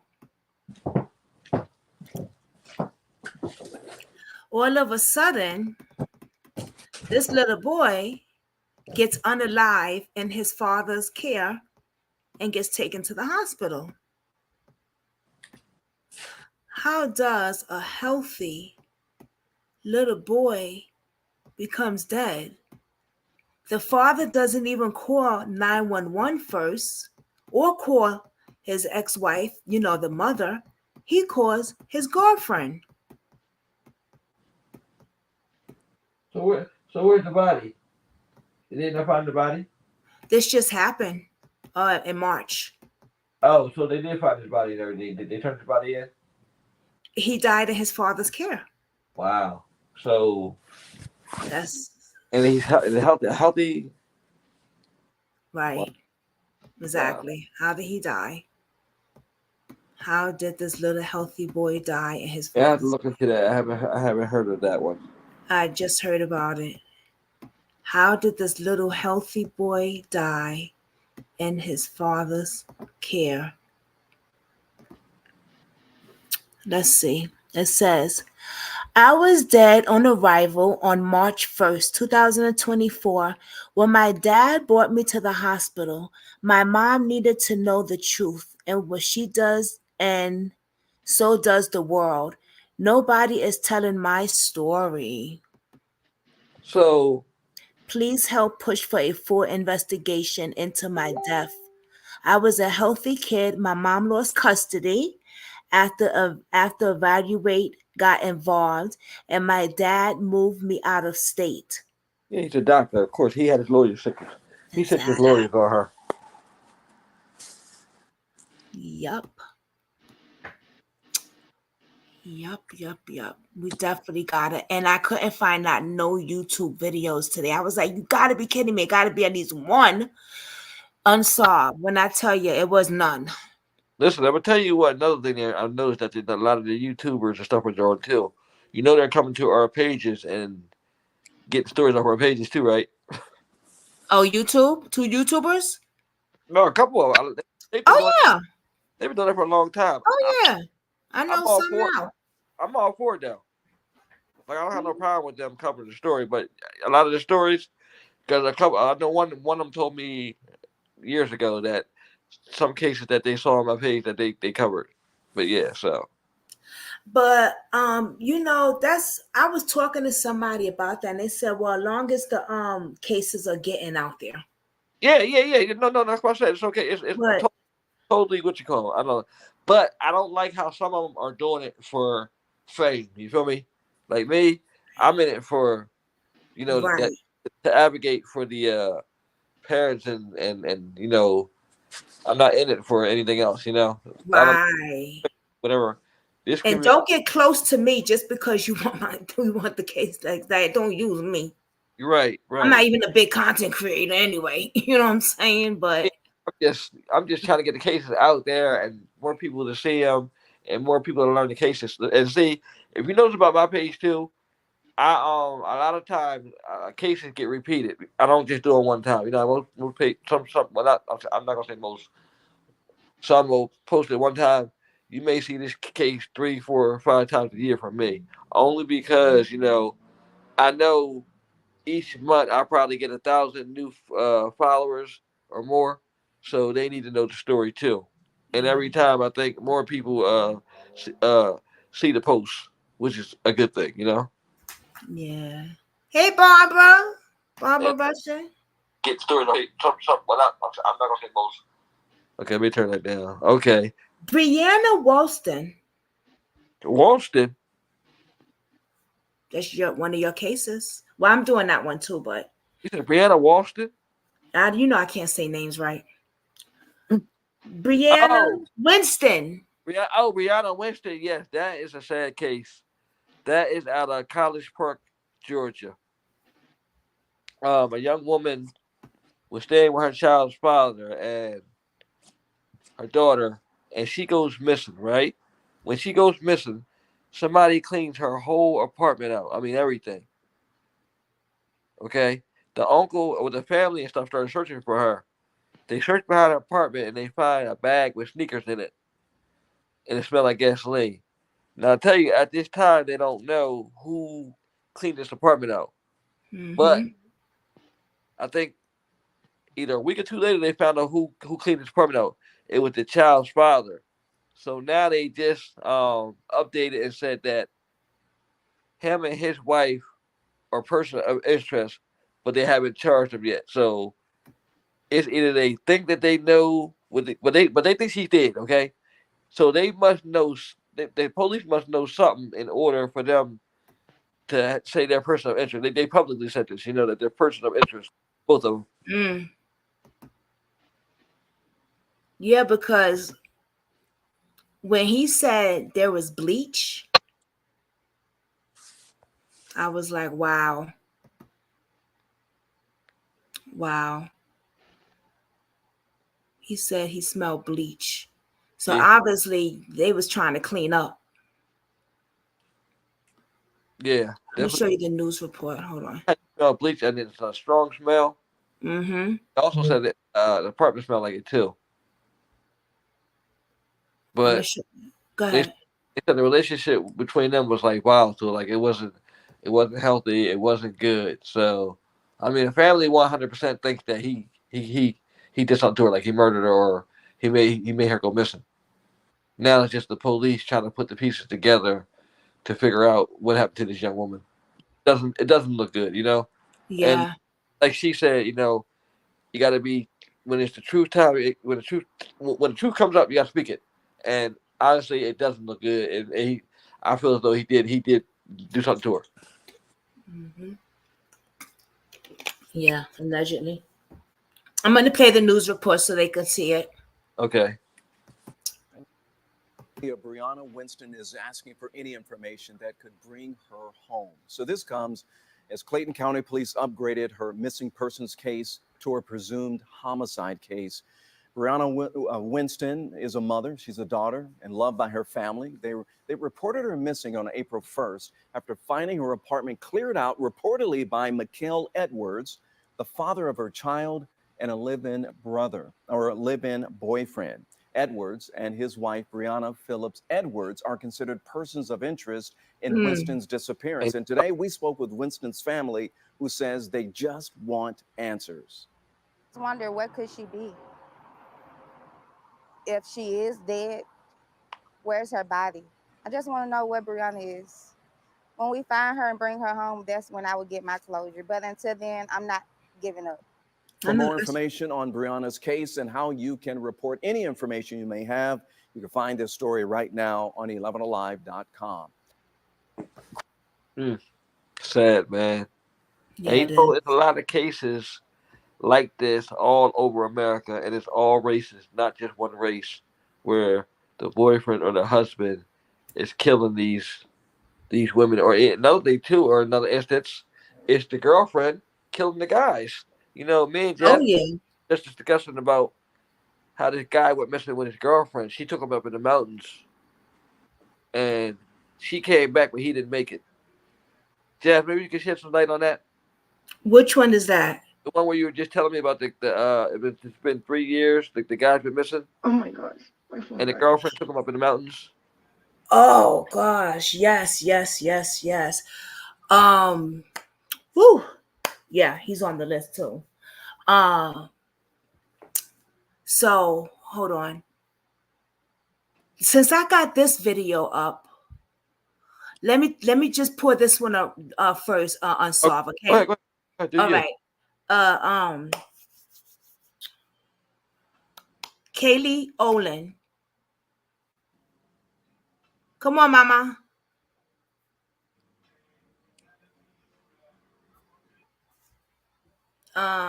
What's her name? Princess. Since I got the video up, I might as well do this one. Then I'm gonna put the other one up. I was gonna call her Kaylee. Jesus Christ. Where'd she go? Let me see. I swear I'm going to get this laptop fixed. This is ridiculous. Oh, I think she dropped down by mistake. Did she? I don't know where she go. Hold on. So I'm trying to see if I could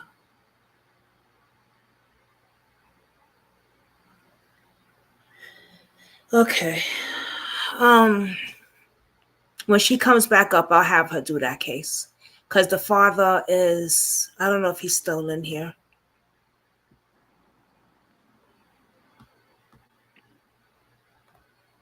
Matter of fact, let's just play it. Is not giving up. They continue to search for answers after her remains were discovered in the city's East End last week. Oling had been missing since January of 2020. Today, her family returned to the neighborhood where the father that was here, Jason, in the comments. Homicide detectives looking this is his for more daughter, evidence. the one who Shelley was Boyd pregnant. spoke with her father. She joins us live now with the plea that he's making. Shelley. Well, as you can imagine, it was a very emotional day for her father. Being back at the scene where his daughter may have taken her last breath was at times too much to handle. One way or another, me as Kayleen's father, Kayleen's getting justice. The last time Jason Oling saw his daughter Kayleen alive was 3 years ago. He says he remembers that day like it was yesterday and has been haunted by it ever since. He tells me his 20-year-old daughter had just found out she was pregnant and says he just can't shake the feeling that news has something to do with her death. Turn yourself in, make a confession. I mean, the police are right on your trail now. Kayleen was reported missing by her family in January of 2020. Ever since, they've been desperately searching for her and pushing Pittsburgh police to help bring her home. Then, just 1 week ago, Kayleen's father got the call he has dreaded for some 3 years. Police confirm they found Kayleen's remains. Since Kayleen's been found, This is just a new chapter, and it's the first paragraph. We're holding up stronger because we're a close family. Pittsburgh police have turned the investigation over to county homicide, and today a forensic team was there sifting through the dirt. Oling hopes the new set of eyes will bring justice for Kayleen. I trust in all the judgment the county is doing and everything else, and I feel more at ease as Kayleen's father that county has taken over this scene also. Crazy. The Wow. cause and manner of death have not been released yet, and criminal charges have not been filed in this case either. Reporting live outside of Exactly. Allegheny That's County the Police problem right Headquarters, there. Shelley Big Borski, problem. KATV News. Right. No criminal Most people have no charges, clue that in right? 2023, In the that best case, right? Now, that young lady was pregnant. That young girl was pregnant. Now, the boyfriend texted the father and said, "Too bad you can't search my backyard. Fine, I killed her, but you have no proof." Also, he sent sexual pictures to her little sister and the father, So like he's saying, catch me if you can. basically. He is a monster. We're talking about more than 13 or something felonies he has. You know what? He's an informant, I commend allegedly. I commend the dad because let me just say I commend them. That's yeah. I commend them because yeah. And you know what? I'll tell you something. Being in this line of work, sometimes I'm very paranoid for stuff like that to happen too. You know, so that's why I always thank God for everything. You know, working this, you be naive to think that it couldn't happen to you. You know, that's that's one of the things I do realize that but I pray it doesn't never. It just yeah. When you hear stories like this, being a father, they break your heart literally like in pieces because I can't fathom what he went through, what he's going through. I just know myself. Yeah, I'm glad he's able to hold it in. Hold it in because even looking at his interview, it was hard for that man to hide his emotions, but you still could see that he was visibly still shaking, like his heart's broken over his daughter. Yep. Oh, of course, yes. And that the fact also they left some of her remains at the scene. That just doesn't happen. Everybody that did that, if I'm their bosses, everybody's fired. Okay, we don't pay all these people. We don't pay these people all this money to go out there and leave somebody remains behind. Seriously, they should have all. I hate to say it, I want nobody to lose their job, whatever. But this is somebody's loved one. Right. You can leave their remains behind. It's just some things you don't do. Justice for Kaylin. Yes. And not only that, remember she was pregnant, so he had Yes, that's 2 lives. Yes, 2 lives. Right. Oh gosh, man. I just don't get it. Okay. Justice for Kaylin. And it's amazing how her father is not only trying to get justice for his daughter, but he's fighting for other victims' families too. Exactly. Shout out to Jason. Yes, Jason. Definitely shout out Jason. Devontae Morgan is who we was talking about. Who's that? Let me The look. one that I was telling you about. Oh yeah, okay, right, okay. Mm-hmm. So you know what I'm gonna do? We're gonna go to his mother's podcast. Now, yeah, his mother. Okay, so how I found out about this case is through Jason. It's through Jason. He messaged me and asked me, "Can I put it out there?" And I was like, "Sure." And he messaged a group. Actually, he messaged a group, and whoever could put the cases out there, can you please put it out there, because he's very this is one of the cases that when he's first started, I guess, this is one of the ones that he's got really close to. So he's very close to the family. I'm looking. He had like 5 videos too. Mm. Devontae Morgan. I'm looking at 5 videos alone on Facebook, and Yeah. they got some views. Yeah, Devon. Okay, so let me go to, matter of fact, I'm gonna do it like this. Let me just go. Oh, you know what? Let me go back. Hold on, not over there. What am I doing? Lord have mercy. Let me go here. All right, let me go to Facebook. This young man ain't, oh, he is, oh, this case is like, y'all, I'm gonna tell you. I was getting into it with Wendy about it. I said, girl, when I tell you, just give me a minute. I'm actually gonna go to, I should just go to his thing. I don't know where to go, y'all. Hold on. I'm gonna go to the mother, her YouTube.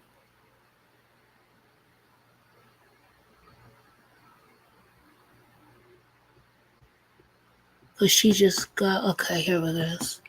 And then I'll just go to the link.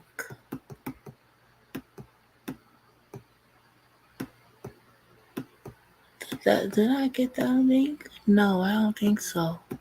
I don't think I got the link from her. So while I'm looking for this, right? His girlfriend takes him on a little trip. And she gives him marijuana. She kind of like drugs him up some, the stuff that she put in his weed. And he's so high when he gets down there, they get into an argument or whatever. And she says, oh, he's missing. So now he's missing, right? But the story is crazy because she says that she wanted to go and watch The View, right? And when she saw him walk past, she didn't say anything to him. Now, there's a video of him walking. There's some video, and I'm gonna find it. I am going to find everything. I'm going to find it. I'm trying to find where the parents' page was, her YouTube. I forgot.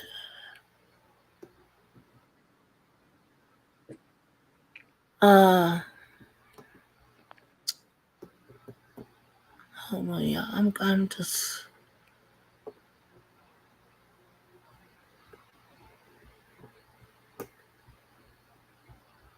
I'm looking on his thing because he has let me go to her.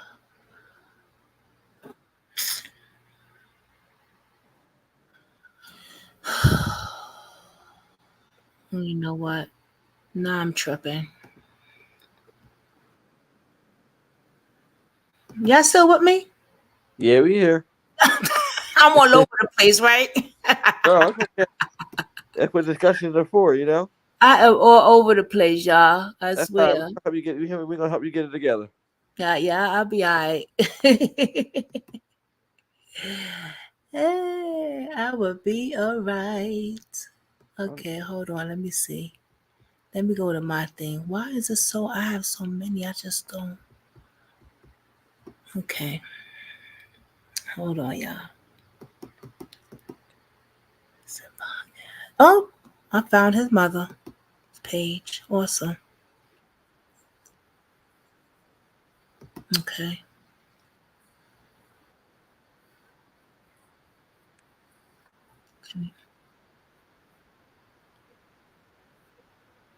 This is the mother and father.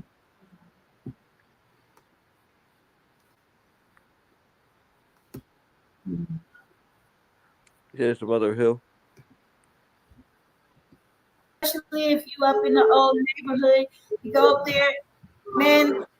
Keep putting the flyers up there too. You know, if they can put the missing pets up there, why not Vontae too? Yeah. You know, Right. Yeah. I'm Yeah. gonna skip Yeah. it to Go on. where they You talking know, about everything. Like even if they what call it happened. spam, whatever, Facebook market. If it's like we were already late in the game, like probably like 2-3 weeks later, finally it was involuntary. By then they talking about they only do searches. We have to actually have an idea, basically. So we have to So think of basically, the areas. Mind you, we ain't from there.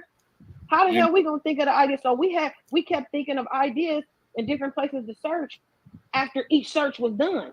Mind you, we'll say, oh, because remember, before we even got the evidence that the footage that he went a whole nother way, which us as family already thought that. We wanted a bigger, wider search. But because they seen all this stupid little bit of footage, they didn't want to do a wider search. They wanted to do these stupid ass narrow searches, very small searches. Now, what I could say, one of the private investigators did, she was our mediator. The police department, we didn't have a relationship with them. Half of us didn't want to fuck with them, talk to us, because we don't find a. I'm starting to keep cussing. I know I'm on YouTube. Half of us, well, most of us didn't even want to deal with them because we already know it was a barrier of respect and rapport. No one, they don't mess with us, and we don't mess with them. So that was already kind of like the elephant between us. So we had to get some form of a mediator, which is why I thought to get the investigator right off the bat, because we had that barrier of communication. right. So, all right, let me just explain what happened. He goes on a little trip with his girlfriend, right? Remind me that his girlfriend is already whacked the hell out, okay? She's not all there from the stuff that I've heard. He goes on a trip with his girlfriend. She puts stuff in his marijuana that she's been doing that before. It wasn't her first time putting shit in his weed. He gets down there, they get into an argument. She says, oh, I'm going to go to the water and watch the view or whatever. So she says that when he's down there, she walks right by him and they don't speak, right? But we do see him on camera walking.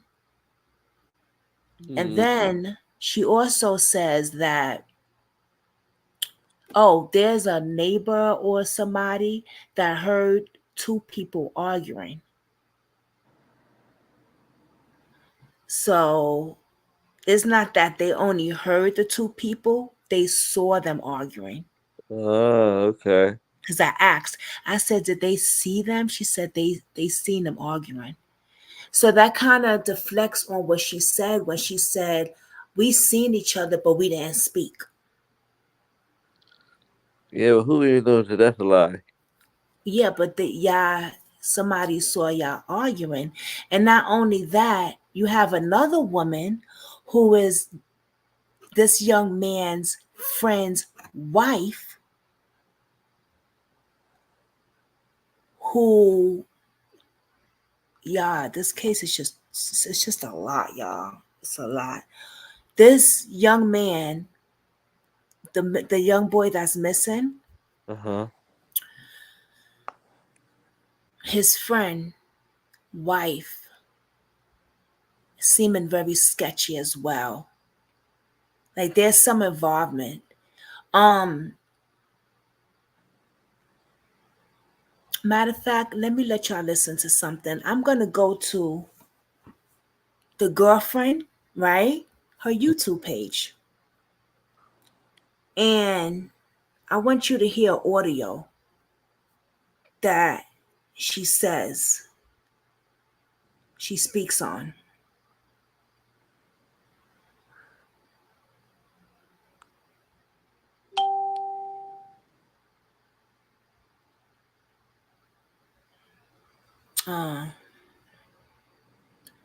Clay Williams on Facebook. Hey, Facebook.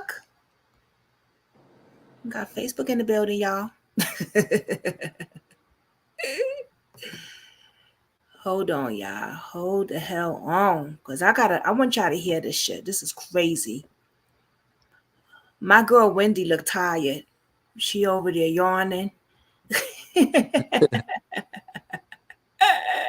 She doing one of my things when I used to do videos back in the back then. Remember Wendy? What's going on with this thing? Why is it like that? That's weird. Oh, is it? Do I have to do I? Oh, okay.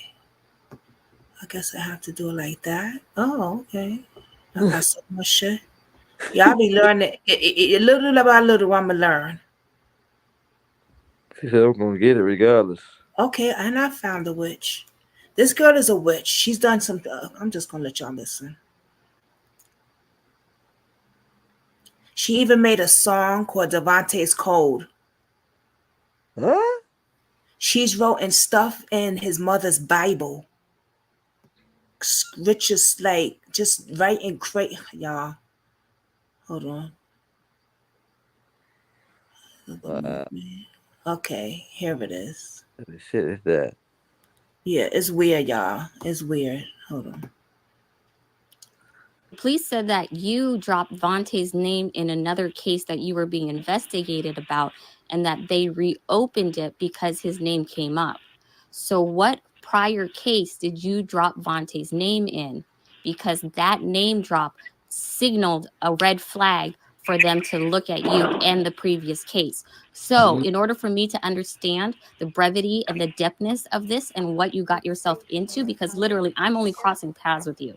I only met you and AJ back when. I didn't know anybody before 9 months ago. So you need to let me know, what case did you drop Vontae's name? Because everything is now connected and they're reconnecting the dots. Jen, do you think I'm dumb? You're recording right now. Do you think I'm dumb? I never said you're dumb. Those are your words. Words have power. I'm very intentional with the words that I speak. Okay, but you're sitting here recording right now, and it's like, you know what happened, Jen. You know what I know happened. that he walked away. I know that he was in front of and in between Yaks and the Soul Connection store while I was inside the connection store looking at all these crystals with Catherine is her name, the owner. And we were talking.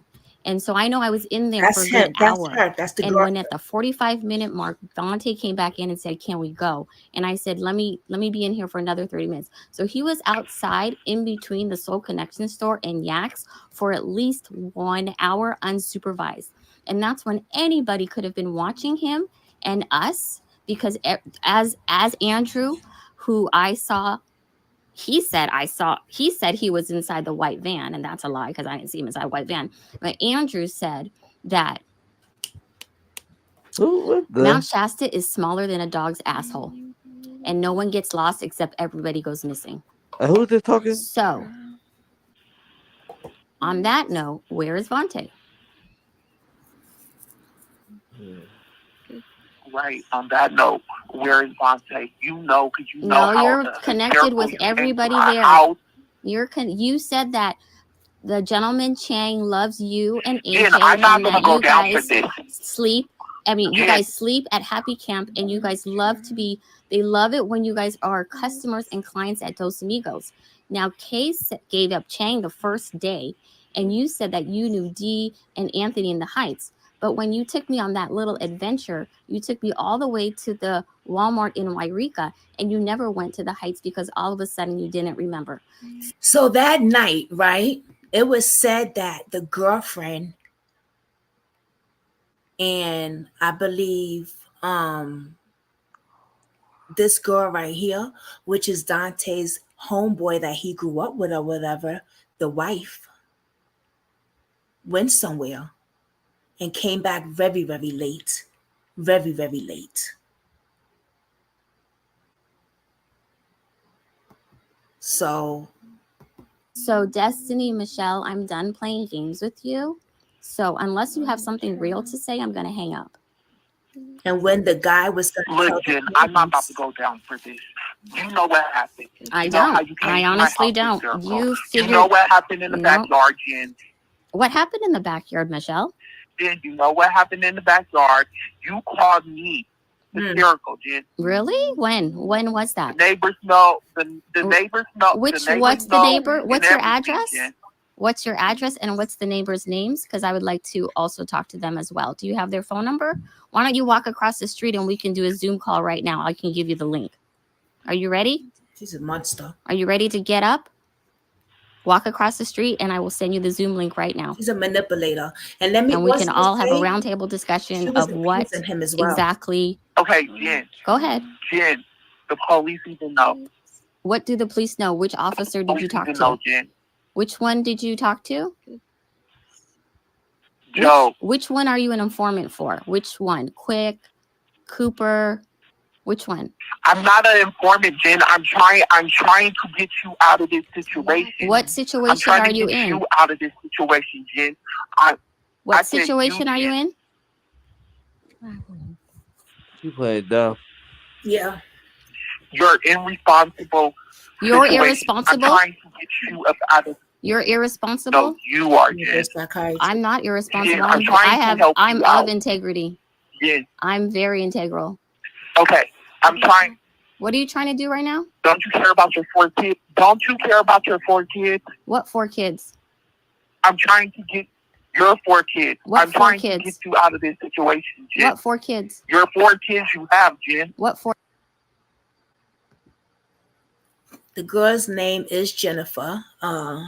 The young man that's missing. That's why she's saying Jen. She is married.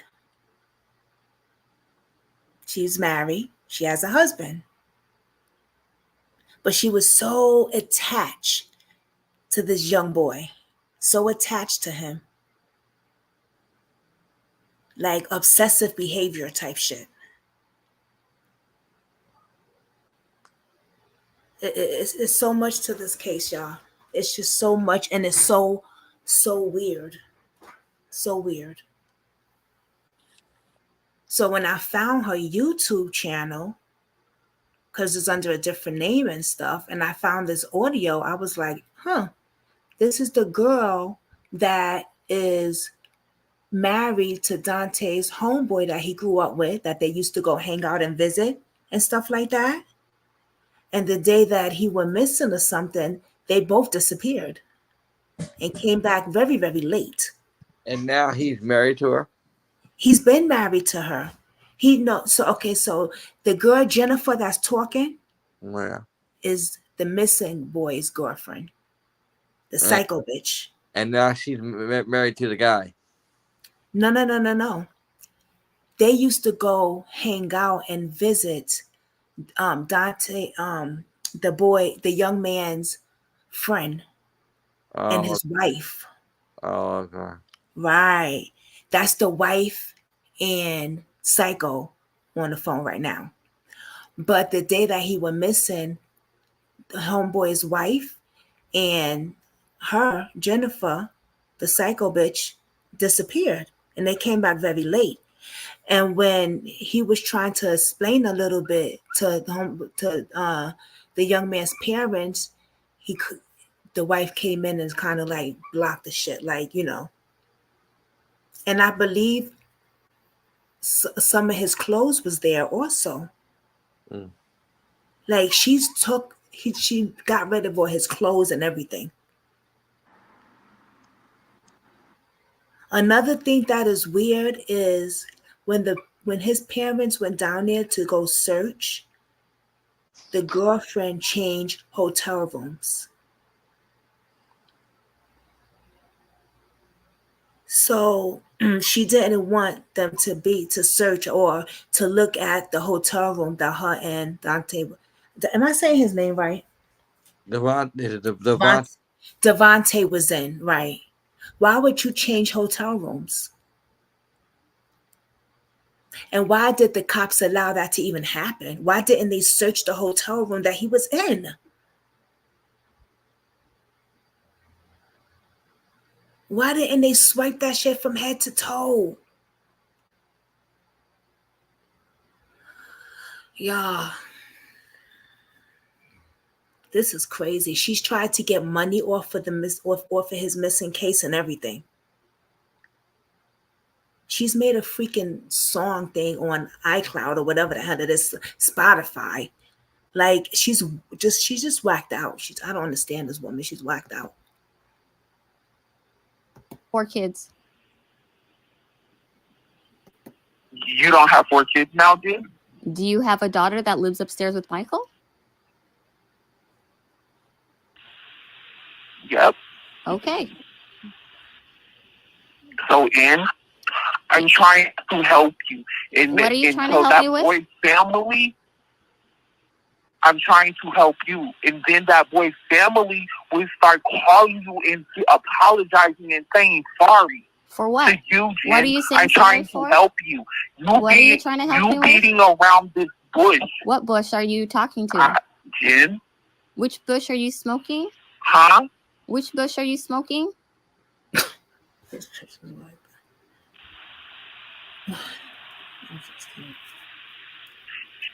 I smoke the same bush that you smoke. What is that?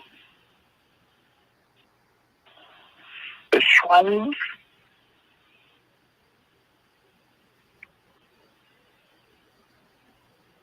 Meth.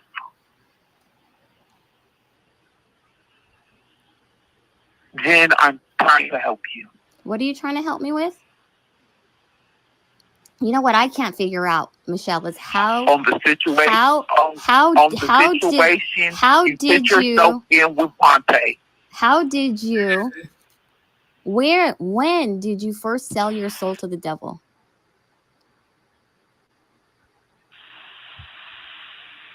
When I met you. No, your soul was sold to the devil way before you met me. So when was the first time? You probably sold your soul. No, when I met you, Jen. Oh, when was the first time with that? Jen, and we tried to. When I met you, Jen, and we went and hid Devontae's phone and stuff. Yeah, that's when I sold myself to the devil, Jen. When I was trying to help you out to cover up some shit. And what day was that, Michelle? Boom. Why isn't the cops doing nothing about this unsolved? Please tell me. Jen. Please tell me. Please. What does this sound to you?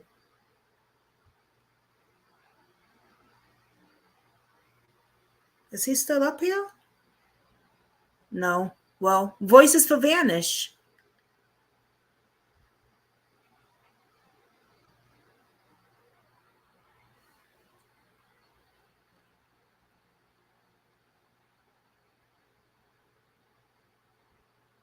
Voices for vanish. She's probably on the phone, I think. Okay, well, to me, y'all, it sounds like a confession. Allegedly. Let me put my disclaimer up. Barbara says, I don't know how to do, I don't know. Thank you. That's exactly, Barbara. Oh my God, was that a confession? I thought I was tripping for a minute. That's what it sounds like to me.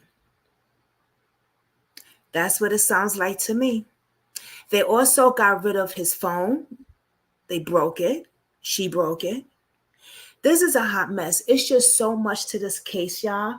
Just share. When you see his video, let me put his mother's YouTube page in my thing, so you guys can go over there and check out her video and just support her and just share her stuff. And you know, if you see a case on him or something, yeah, just support it, because when I tell y'all, this is a lot going on over here. It's a lot. But yeah, okay, just support her channel. I want to get into another case though. Let me see here. I have a lot. I want to go into one of my cases, Alana Lanier.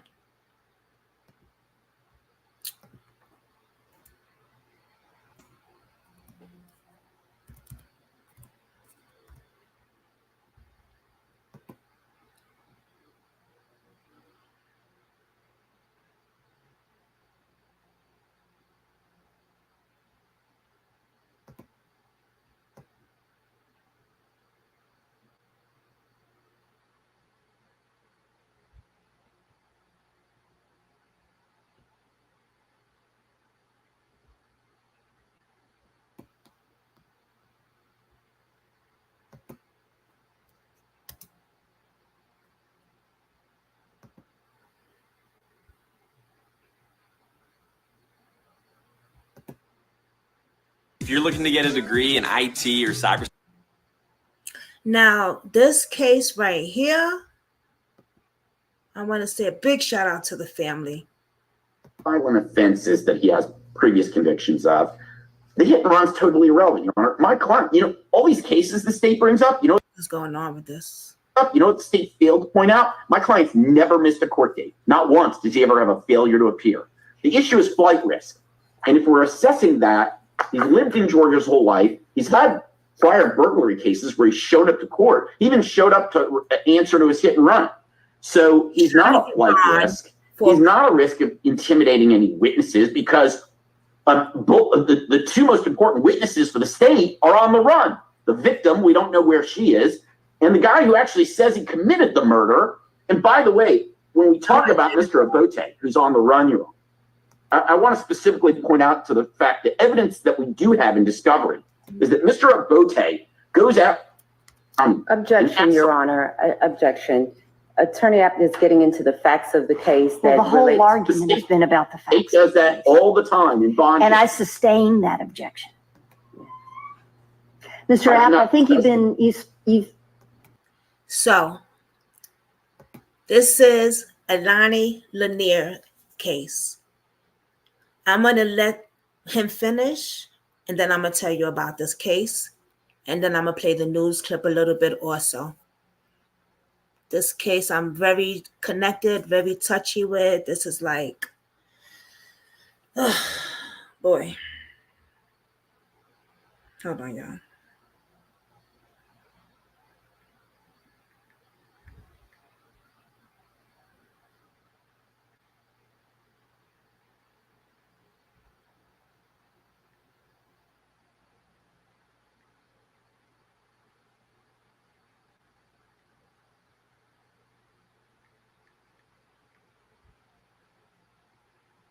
Very touchy case.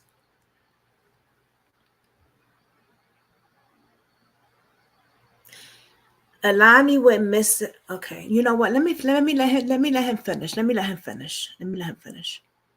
Primarily argued the facts of the case, and I understand why, but the state has objected, and I have sustained that objection.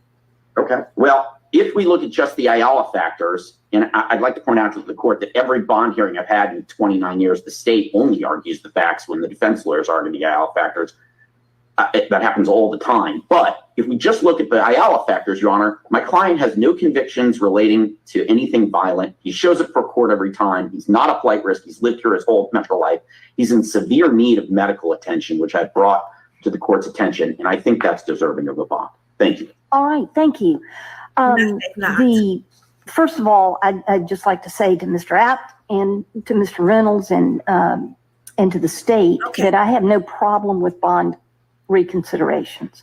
There are rules that govern bond reconsiderations, most notably a change in circumstances, but time passes and things change. And I have no problem re-looking at these incredibly hard decisions that the court makes. So I do understand that there does need to be a legal showing of a change in condition, but we've heard this, and so there's been the allegation of the change of condition, most notably medical, and I'm sorry about that. The second one is with regard to medical attention, I'm happy to become involved if that's the issue and if that's brought before me, Mr. Apt. I'm not trying to ignore it. That is a jail issue, and again, if I can help, I'll be happy to. And then finally, and I do think that this is something that will come up soon because the co-defendant has a motion for out-of-time speedy trial, which we are getting on a calendar, and so we'll hear that shortly. I'm happy to get this case tried as soon as we can get to it, and we're ready to go. But insofar as arguing the strength of the state's case, I agree it's not an Ayala factor. These are difficult decisions, and motion for bond consideration is denied. Thank you, Lord. Your Honor, since you've invited us asking for your help, then I specifically, and I brought it up, I specifically would like Your Honor's help then because we're going on almost a year and Mr. Reynolds is in daily excruciating pain. And rather than having the family go out and hire some civil rights lawyer and sue the county, which I don't think is necessary, I'd like an order instructing him to be brought to Grady immediately to be assessed for surgery. Prepare the order, give it to the state. That's a problem. And copy the state. And if that's something, again, that is appropriate, I reiterate, I am happy to help. I would not do that because, okay, that would be an escape plan. That's just my opinion. And shout out to Katie for bringing that. Oh, shit.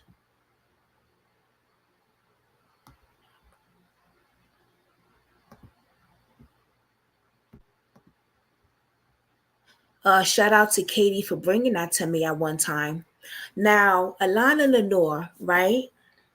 24 years old, beautiful, beautiful young female. Okay. This happened in Atlanta.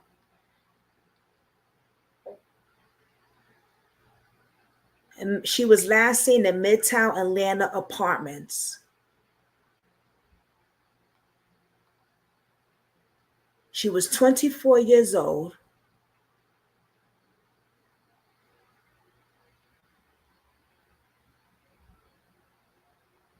Hold on, y'all. I want to see something. Hold on. I know the story, but I'm just trying to. Okay, so anyway, so Alana Lanier, 24 years old, gets picked up by a family friend, thinking they're going to a club, going to talk to a friend of hers named Tori, because Tori was going through all these emotionals and problems. And she says, you know what, Mom, I'm going to go hang out with Tori because she's going through something. Mom says, let her deal with her own shit or whatever. She says, no, I'm going to be with her. Well, instead of Tori being a good friend, she takes Tori instead of to the club. She takes Alana instead of Tori being a good friend, Tori takes Alana instead of to the club to go have a drink and go have a good time. She takes her to these guys' house. She leaves Alani there and leaves. We see Alani go in the building. We don't never see her come out the building. Where is Alani?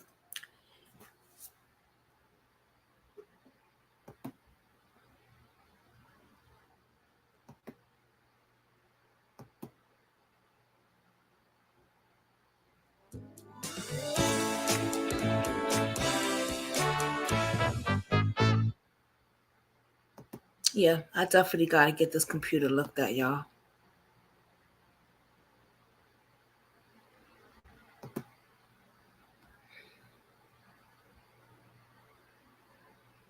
It's shutting down on me. Shit.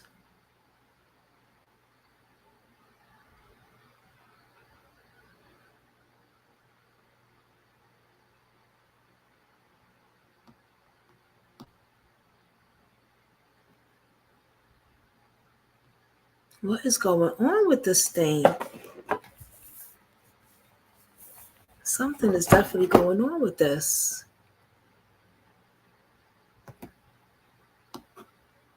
Magazine has not responded.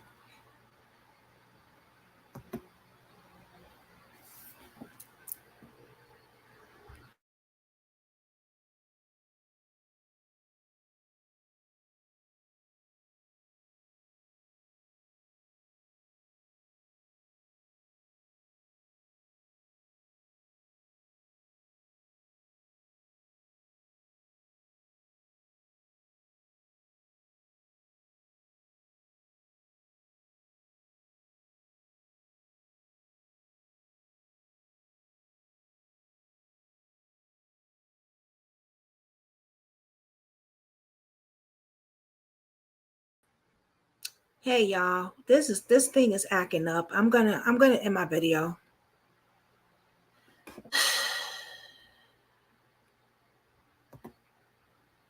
Yeah, I think I'm gonna have to end it.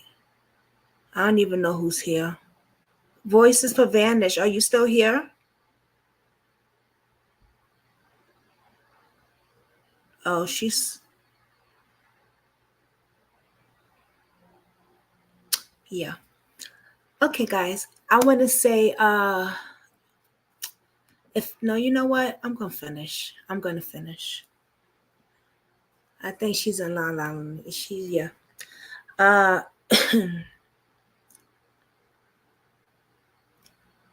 I'm gonna pull her down. Let me see if I can pull her down.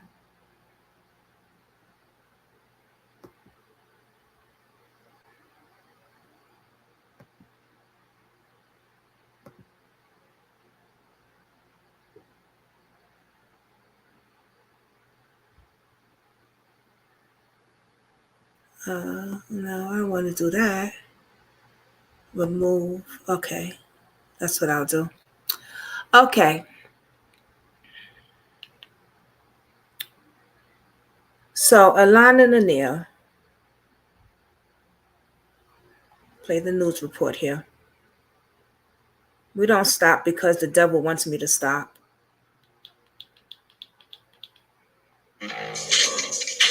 We don't stop because the devil wants me to stop.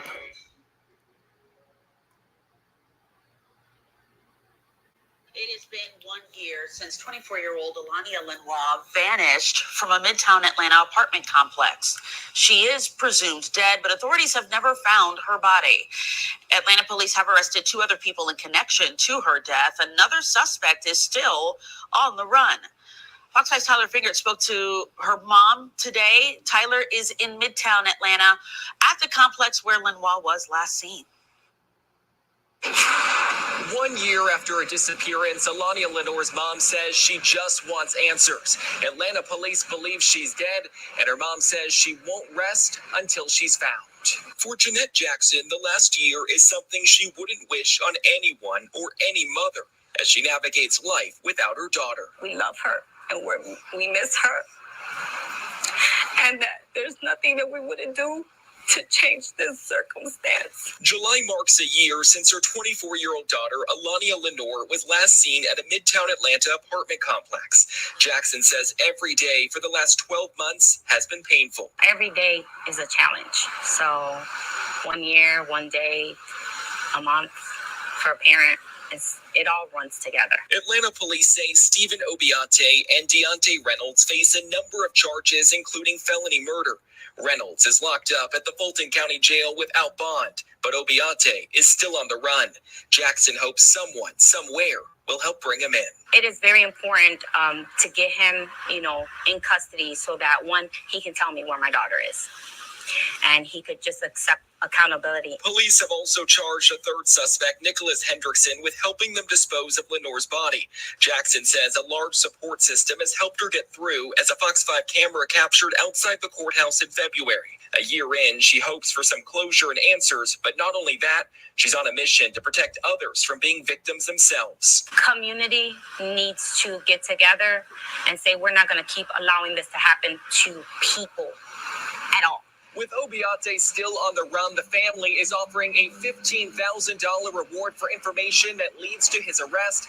If you know anything, call Crime Stoppers. In Midtown, Tyler Fingert, Fox 5 News. Now, I'm still, oh, you say amen, girl. Well, I ain't gonna let the devil stop me from not doing my show. The thing keep cutting off on me and everything. I'm gonna get this laptop fixed. I'm gonna have to take it tomorrow or something like that. Voices for Vanish. You have come back. Girl, go to bed. I love you. I'll see you tomorrow. Night, night. Go night, night. I was going to say, can you hear me? Now I can't. I called you 5 times. That was a long phone conversation. Okay. You know who I was on the phone with? Oh, Lord.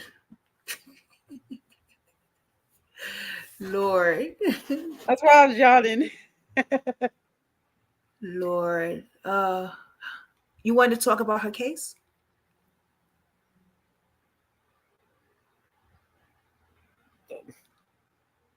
I mean, we can put up her. Do you have her flyer?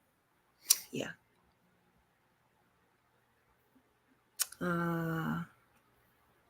or a flyer. This thing is acting up.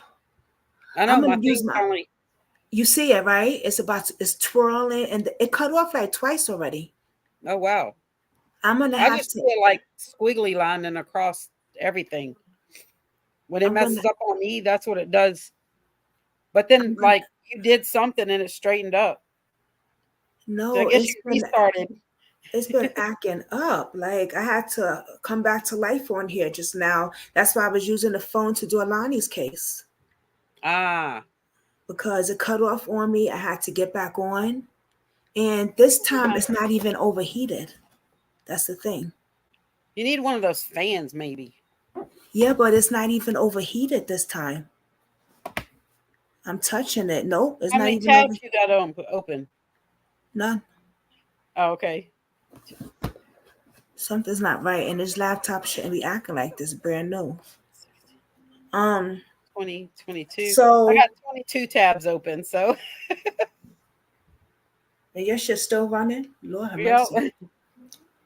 So we have a monster that's still on the run. And we have two that's in jail. Right.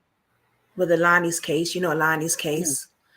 But he's trying to what's his name? The one I just showed, he's trying to get bond, right? They have denied his bond. So now the lawyer says, well, judge, he's in pain. He's in pain and he needs to get surgery. So now they're thinking to get him to I don't know how they're gonna, so he can get his surgery.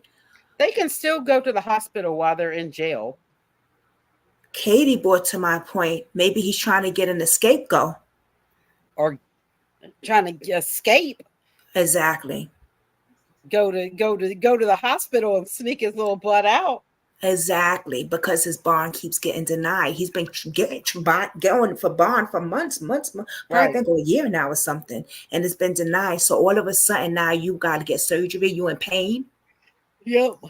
Watch that one, Judge. You better watch that one, Judge. Don't put an ankle monitor on. We know what happens with them.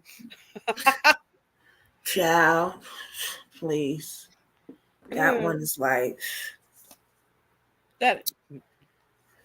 Some of these cases just Ashley, like Ashley Grayer. I have her on my look. I have her on my notebook too. Like 16 years old. Let's pull her up. Because you working on that one. But I do think people or families with missing loved ones, if the detective that they have is not working the case, they need to go up that ladder, go to that dude's supervisor. If that still doesn't work, go to the supervisor. That don't work, go to the chief. If that don't work, call the rangers or whoever is above your law enforcement. Like Texas, we have Texas Rangers, right? They're kind of like in between the police department, sheriff department, that kind of thing. They're over that, but like under FBI or state police or whatever. Go up that chain of command until somebody listens to you and starts doing something. Don't let them just sit there and not do anything. You don't have to be ugly and crazy about it, but you can get that. Somebody's going to listen. That's right. You just got to find the right one. And I think like Ashley's case, I think that's the biggest thing, with her. And I haven't spoke to that detective, so I don't know. He never called back. Right. I called twice. He never called back. So either he's not really interested in working a runaway case, or, and I do. So, we can sit there and gripe about law enforcement in one hand, but then also we have to think, look how many cases, unless it's a very small town, there are going to be hundreds of cases see, that picture doesn't look, I mean, that's a younger picture. But she went missing with that boy. She's with that boy. We know for a fact she's with that boy. Right. We know that her friend Melanie helped sneak her out of the house. I Right. have that on video. Me too. You know? Yep. The boy's mom or the boy's family, I'm confused with the family tree there.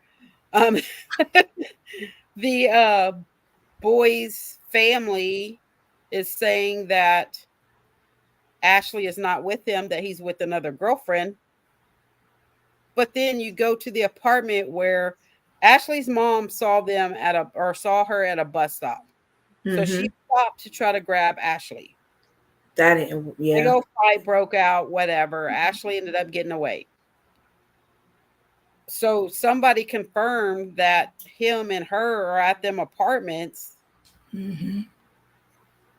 Law enforcement would not go do anything. But mom don't know exactly what apartment either. You know, so I can't, they can't go knock on every door. I get that. But they didn't even go to the office, none of that to find out any information.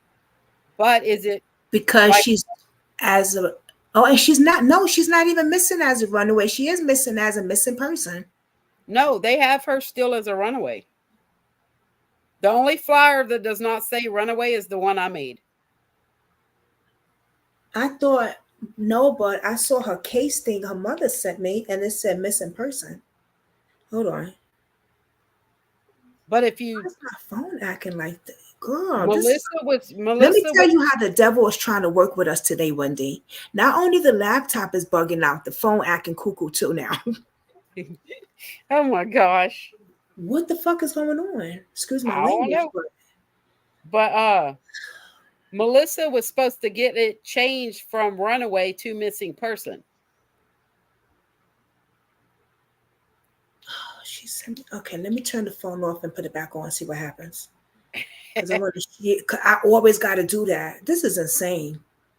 The devil trying to work his way, baby. It's trying to work its way. It ain't going to happen. Not today. Everybody done left. Yeah. They don't know. I tried. Well, I guess y'all's time because it's only 10 here. I tried. Try to do they something. Probably got tired of me being in that little corner talking on the phone, yawning. No, people left earlier. Right. I try to do something different, girl. It's okay. It's still, you had a pretty good little turnout. Yeah. It wasn't bad. It's about getting the victims, getting the names out and anyway, and I wanted people to know what y'all do and stuff. That's why I did that in the beginning also, like what each of y'all do. Because I'm learning too. You know what I'm saying? It's all I want to do what you're doing and what the other young lady that was up here doing, because she did the courses and everything, the hours, the activists and all that stuff. Right. That's what I want to do. And see, there's so many different courses. So like I can send you the ones that I've done. I can send you like those links. I think I sent you one last night on human trafficking. That's a course. That's a course? Yeah. It's a little course. It took me, I think, like an hour and a half, 2 hours to do. And then you get a little certificate from them, saying that you completed that course. Like I did one, it was Hug a Tree. And it's basically where you can go talk to children about, if they're like camping or away from wherever their parents are and they get kind of, lost or whatever, then go plant yourself by a tree or, a certain spot, but stay there. Stay there no matter what until somebody comes looking for you. So it's a little course on that. And then you get like a little certificate. I haven't done any paid ones yet. There's a few that I want to do. I just haven't been able to do that. Time-wise and all that. Protect children from, okay. But that one's a pretty good course. That gives you a lot of good information on that one. Story. Okay, so wait a minute. It says order now. Hold on, that's something different. No, if you go to something about the abolitionist. Let me see. A Target glove? No. At the top, there's like 4 or 5 different little things. And if you click the one that says, dang it, I'm going to have to go look. Take the course or something. No. Go to the top, like the top of the page. Keep going. Keep going. That's it. Okay. Dang it, I want to like scroll. That's it. Let me go look. Okay. Because it may look different on the phone versus. Yeah, yeah, that's true. Versus the computer. Take action. Take action. Take action. Yes. Okay, I had to go to the thing. And then it'll say something about become a what is human trafficking? Facts about neighbor, news about share. What's your influence? Something about what is abolition? Yes. What will you do? Okay. Become an yes, that. Okay. Click that. Okay. I'm not gonna do. I'm gonna do it. After. Right. Yeah. Later. Okay. And then you got to sign up for that little thing, and then you can do that little course, and then it gives you your little certificate once you finish it. And then what would that prove for me? It just says that you took that human trafficking thing course, whatever, and I mean, I don't know how legit it is. Right.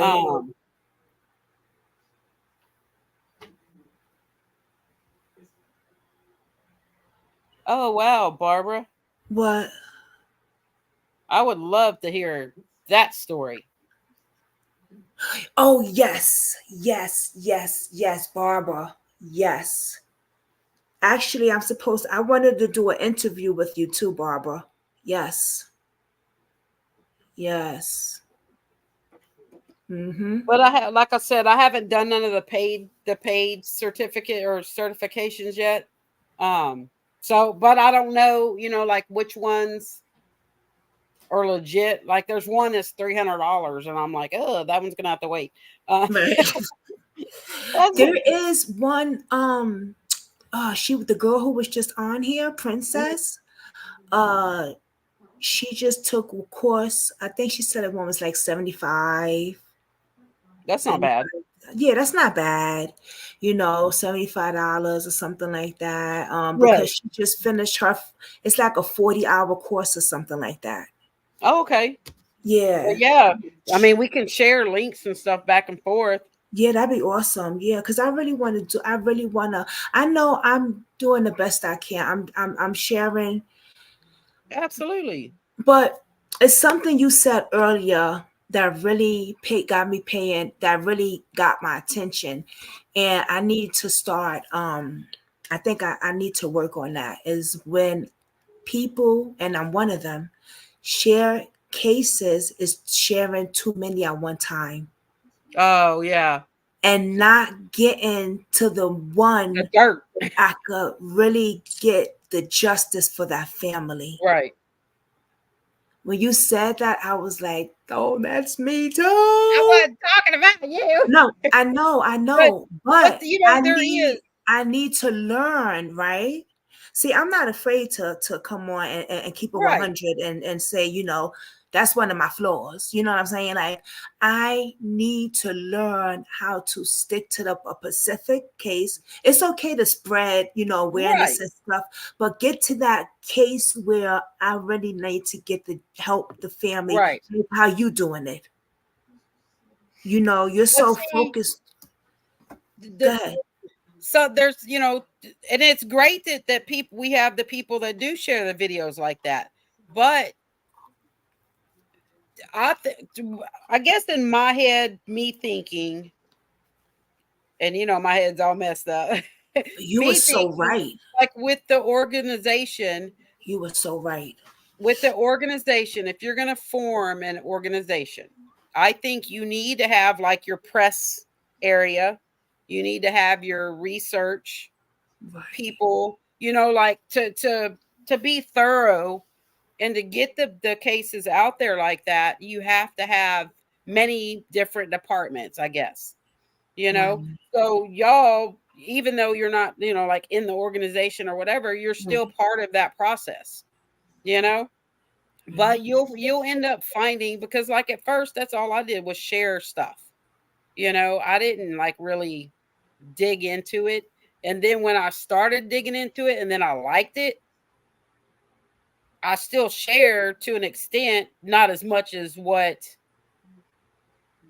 because I like the digging part versus. And that's my thing. When I start to dig into a case, let's say I'm digging it, because I dig. I used to, I think that when I was working Jelani's case, right? I dig. Right. But you'll find them cases. Right. But then I started doing this one and that. And then I kind of just started posting, do a little bit of digging, but not like I was when it came to Jelani. Right. So I get what you're saying. Yeah, that case that you really like. Wow. And but you know what? It's good when you say something and I could be able to look at that like. Right.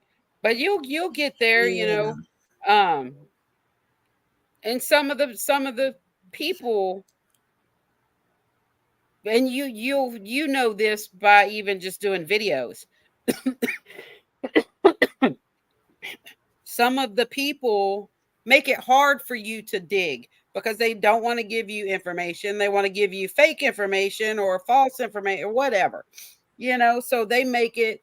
But see, that's the ones I like digging in because I want to prove their butts wrong. I'm one of those, but and I was going to say something earlier when everybody was here about the families, because Unknown had said something about that one person's family said that she didn't do drugs or anything. Okay. Yeah. Most of those people, the family sees one side of them, but how they act away when they're with their friends or significant other or whatever is totally different. I mean, we've seen that in multiple cases to where one side was this way, but the other side was, they was into some stuff. And see, with that case right there, she was in recovery. She was trying to get clean. The girl. Where she fell into the river or whatever. whatever. That's like, how when you get clean and then you get into a relationship and that person's using. Right. And they kind of. But too, and I've never been addicted to anything like that, so I can't speak. I think logically coming that way because I've never been on something like that. I would think if you were going through, yeah, whenever you're ready, Barbara, recovery or whatever to get off the drugs, right? Mm-hmm. Right. If you were going to that and then say you were doing really good, but you ended up with a boyfriend, whoever doing. You can't be around that and not slip. People, places, and things. Exactly. Mm-hmm. So that's why I think, and I'm a firm believer of, if you want to get off of that stuff, you have to change who you with. You have to change places, friends, people, places, everything. And things. Yeah, because I know, because I've been in recovery for 6 years now. Coming up at 5.5, 6 years. You know what I mean? So when I'm going to say clean. I'm not going to say recovery because that's two different things. Right. I don't make meetings. I don't call my sponsor like I'm supposed to. Oops. Right. Sorry. But I mean, there's a process. I'm still clean. I'm clean. Right. I haven't used in 6 years. Right. You know what I'm saying? So that's it too. That's why I say horrible too, because it's not like you were dirty before, No, you but people don't know like being clean and being in recovery is two different things. Two different things. When you're in recovery, you're making meetings, you're reading your narcotics or AA literature, you're working the 12 steps and 12 traditions. You know what I'm saying? You're connected with your sponsor. You know what I'm Okay. saying? You're doing those things. Right. But I'm still clean. You know what I'm Right. saying? Like I have Absolutely. when you're not using, you're just you're clean. You know what I'm saying? They call Right. it a dry drunk or a dry clean or whatever. God. But I do miss my meetings though. I did speak to my sponsor a few months ago. No. So yeah, that was pretty cool. And I do miss going to meetings. So I think I'm going to go back Right. because I It's a support noticed system, though. they You and know. they love me so much. Like when I walk in, everybody's screaming, Jasmine, girl, Aw. where do you been? It's like if you wouldn't want to know, like if I was in a Grammy thing or something, I don't know, Right. it's weird. Walking the red That's carpet is funny. weird. It's just like all the love and it's just amazing and the support, like you said. You know, I miss that. I miss Right. going to the events. We go to sober dances. We go to fish fries, comedy Oh, heck yeah. shows. We put on all that type of stuff, girl. Right. Conventions. I miss that.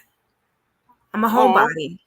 I'm a Well, homebody just now. I would, Barbara. I would really be interested in hearing it. Me Um, too. but it's just I don't want to publish it or nothing like that. Yeah. Oh yeah. I can't believe people do But stuff I'm like that to learning. people. I'm learning, so I would definitely love to hear how you got Do your into that situation. Yeah, me Um, too.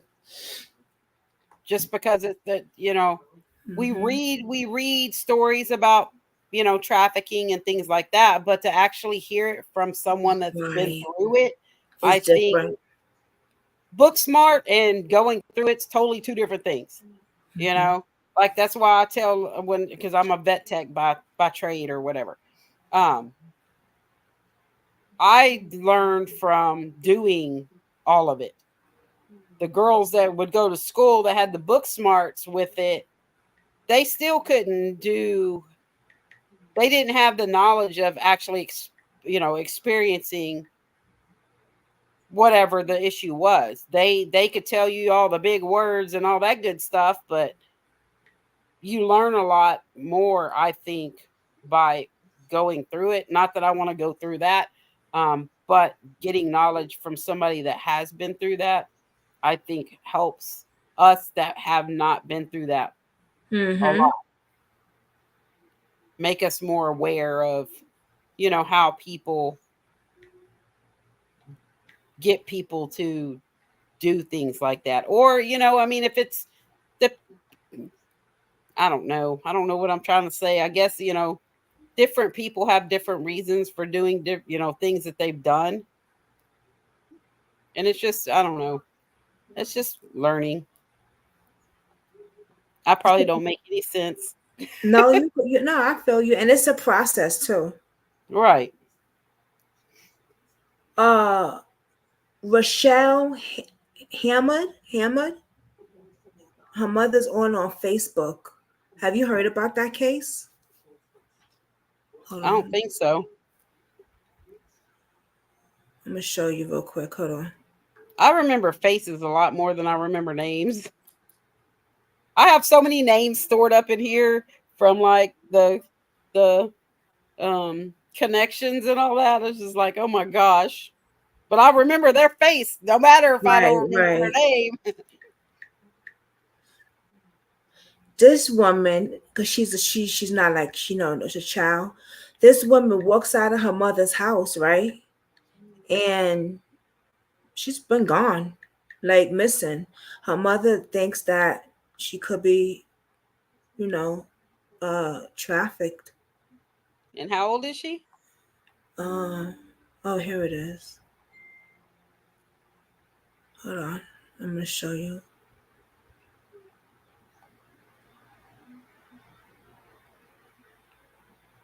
Hold on.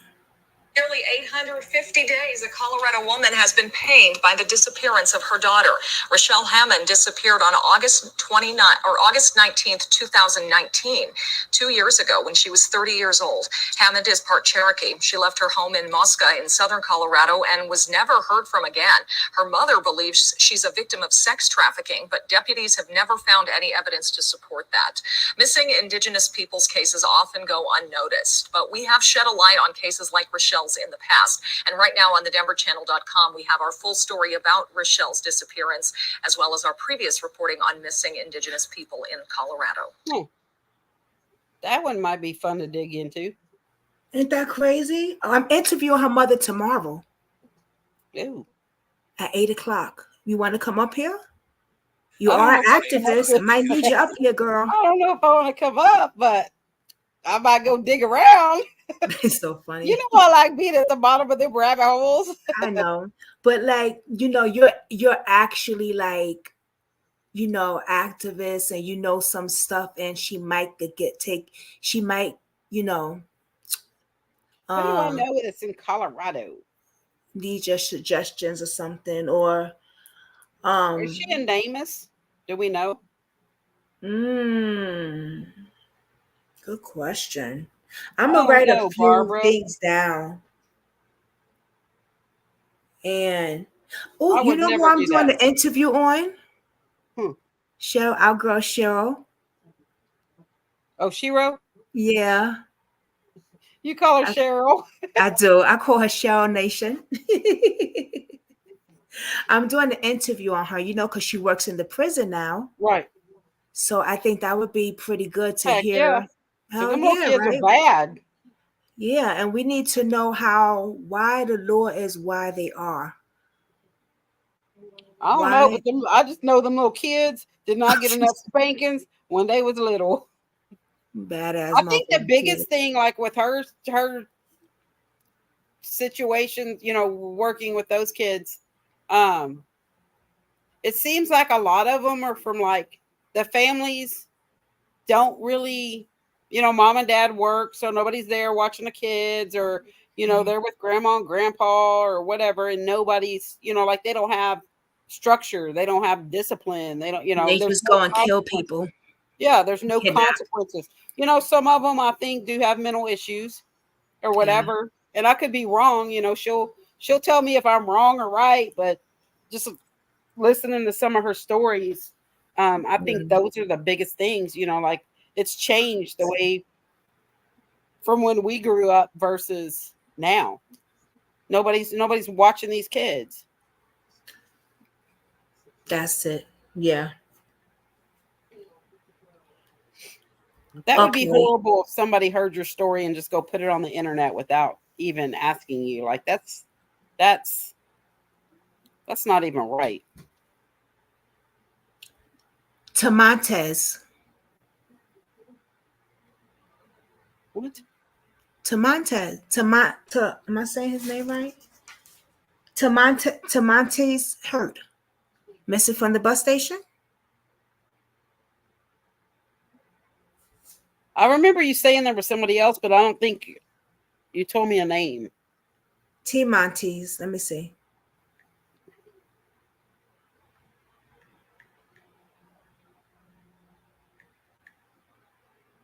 Here it goes. Right? Okay. The bus station in Houston. Yes. All the ones that I've heard about. Kansas. This is Kansas. This young man. Are horrible. This is another one missing from another bus station.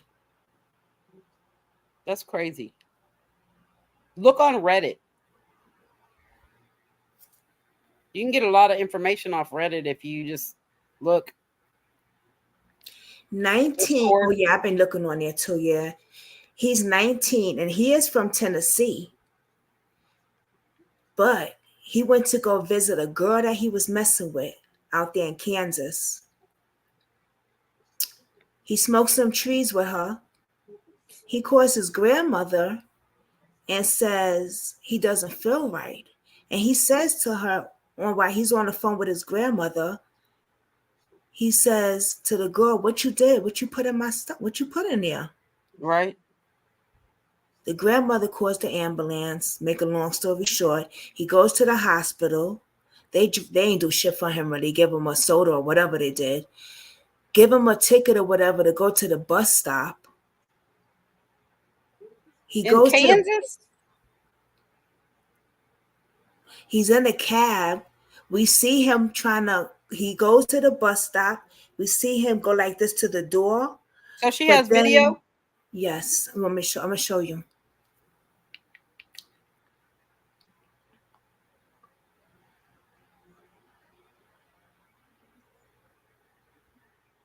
Right here, matter of fact.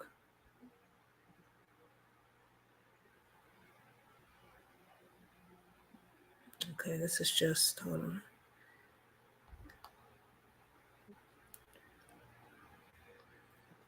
See, this is him. This is how he look. Handsome young man, right? Oh, yeah. Oh, and I spoke to the girlfriend that he was with that night. Oh, yeah? Mm-hmm. I text her, message. Oh. Here's somebody telling his story. Does she want to talk on the phone? Missing teenager out of Missouri, Imagine that. Kansas City, Missouri. That is, I know Kansas City has been hot these past few weeks. You know, they won the Super Bowl for the second year in a row. Then yesterday they had an incident at the championship parade they had with one of There's the some girl talking women about that was there was Oh, unalive. yeah. Well, T. Montez family stated that he has been missing or has not been heard from since February the 1st. On that date, he did reach out to his grandma early in the morning. He was smoking with a friend, someone he had just met. He seemed to be having an episode, or he thought that his marijuana was laced. He then left the friend's house to go over to the Greyhound station. He called something called the Z-Trip taxi, I think is what it is. He left his phone in the car, tried to get it back, and he couldn't retrieve it.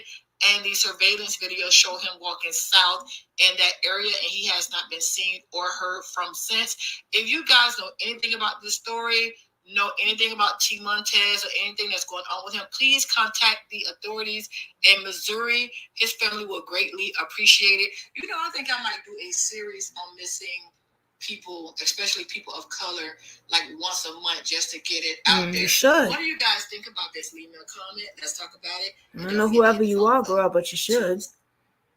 That'd be a great idea. But yeah. So, just one little hiccup in there. He went to the girl's house, to the hospital, to the bus station. Okay. Right. The cab didn't want to give him back his phone. I don't know why. But when I spoke to his grandmother, I don't know. She just said, "Can I ask you a question?" And I said, "Sure." And she said, "I'm tired right now. I can't do this. I'll talk to you another time," and hung up. Oh, wow. Yeah. I don't know what that was about. That was my first time talking to her.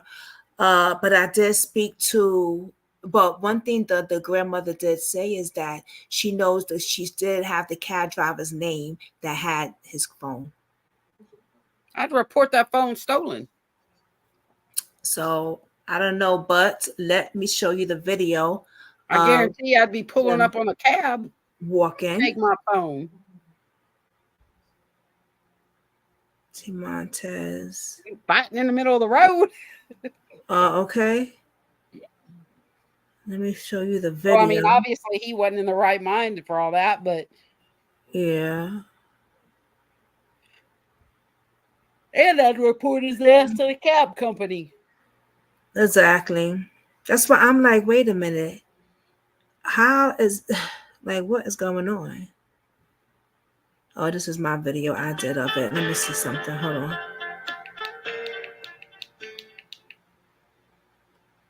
I did. Now, it was said that the bus station was closed that day when he went in. And this is why I want to show you the video. Because it looks like that he's when he goes like this to the door. I called the bus station. They said they were open. So I'm thinking maybe people thought that when he went like this, he was trying to get, but he actually went like this and realized, oh, wait, my phone. Right. To turn around to go get it. Right. Now let me see if I could. Damn. Sorry, y'all. Ooh, it's almost 12 o'clock. They only got 4 years, Barbara. That's horrible. They should got more than that. They got for her. Wow. I wonder if we can write them and like keep them in where they don't make parole or something. Like write the jail or whatever they do.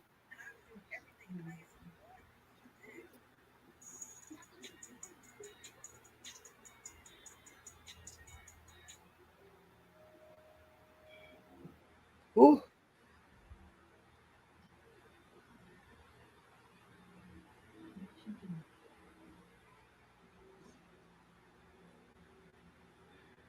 I'm trying to find the video.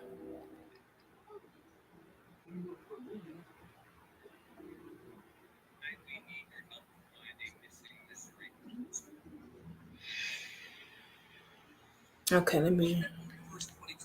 19-year-old Tamontes Hurd, a freshman at Missouri Western.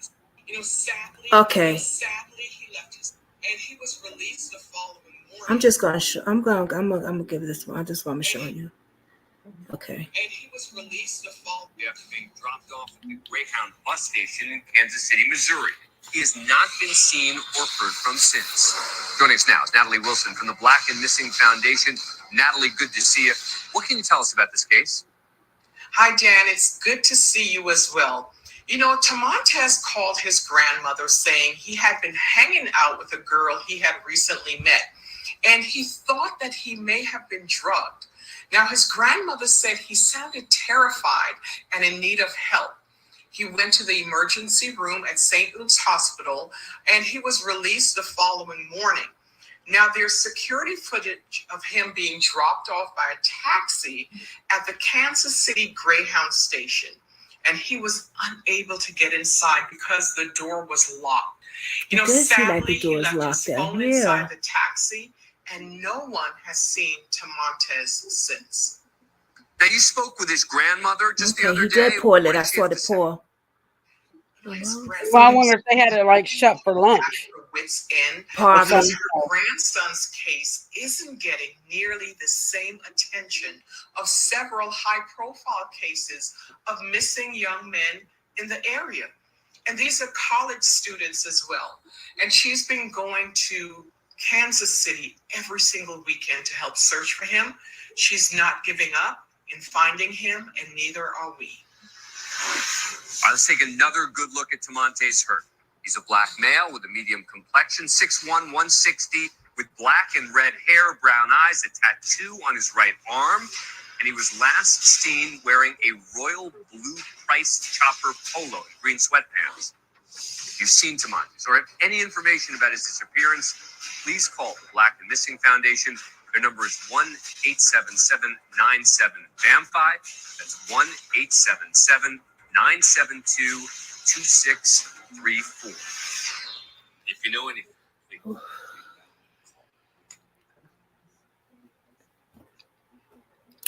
That's crazy. Now, the girl says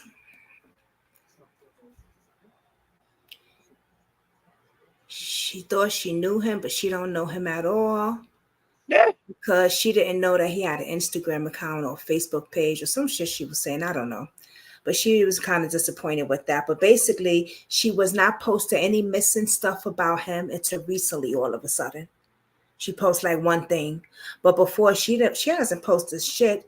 And when I messaged her, she just seemed like she didn't give a damn. You know? She was just like, let me see if I can find those messages. I mean, I got it. I just got so many things in here. I got to see what the girl's name was even. Let me see. What the hell was her name anyway? Because I asked her to come on here, but she was like, oh, and then she tried to blame it, like say, you need to talk to his other ex-girlfriends. And I said, well, what's her name? And she gave me a name. And when I look it up, it's a whole bunch of names like that. I said, I need her last name. Oh, I'm busy. I'll talk to you in a few about it. I'll give it to you in a few. She never got back to me. Ah. Oh, is this her? Oh no, that's not her. This is another girl. That's Asia. There's so many in here. But too, it seems like these younger people, like people's lives don't matter to them. You know, like it's no big deal. I don't understand that.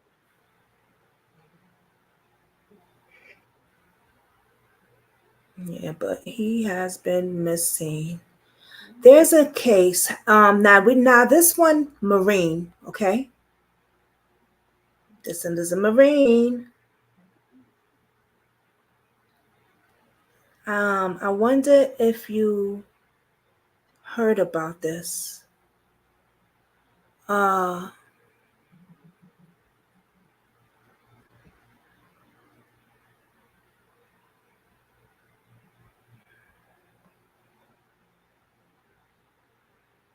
Hold on.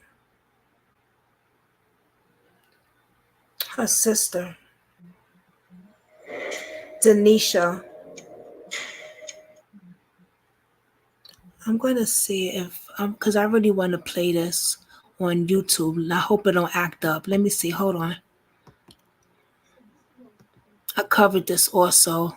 I sent it to the sister. She was a Marine. Let's see. I want to show you something. This is disgusting. That they are covering this girl's thing up like this. Disgusting.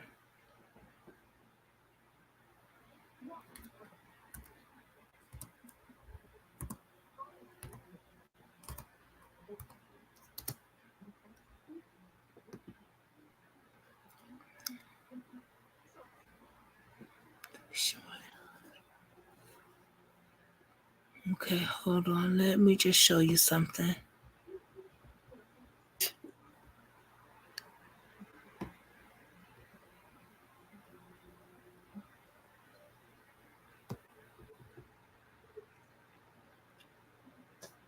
If anybody looks at this, I'm like half leaned over because my neck hurts. You're all like big headed into this.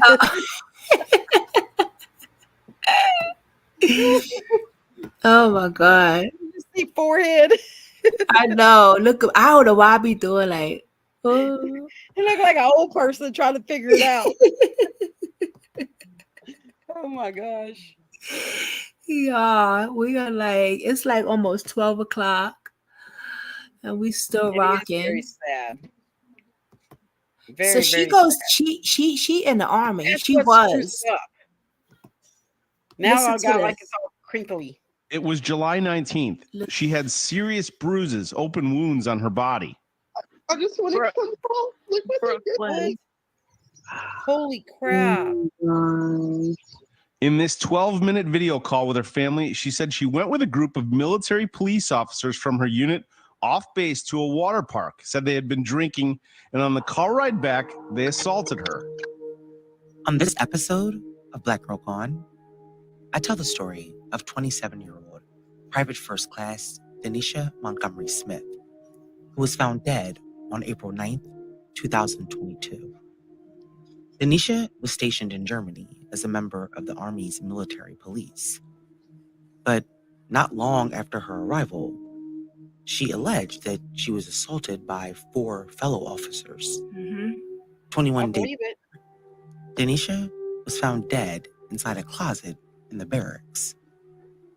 Her family was told that she committed suicide, but they say that Denisha was not suicidal, and they believe she was murdered, and the assault that she alleged happened had something to do with it.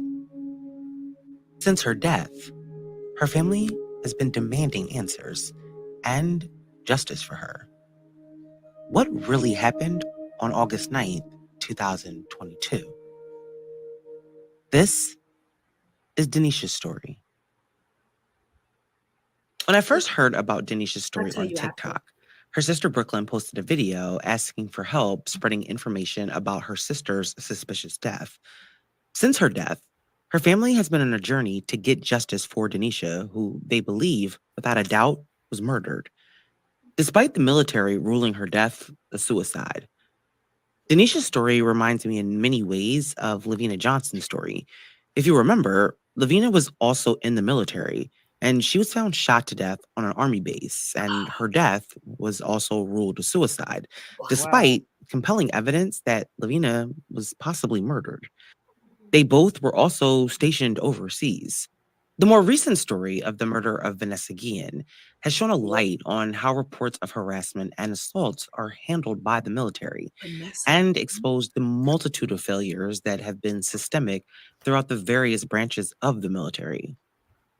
There are many unknowns about what happened to Denisha, but the things we do know, both before and after her death, raise a lot of questions about what the military told her family and ultimately concluded about her death.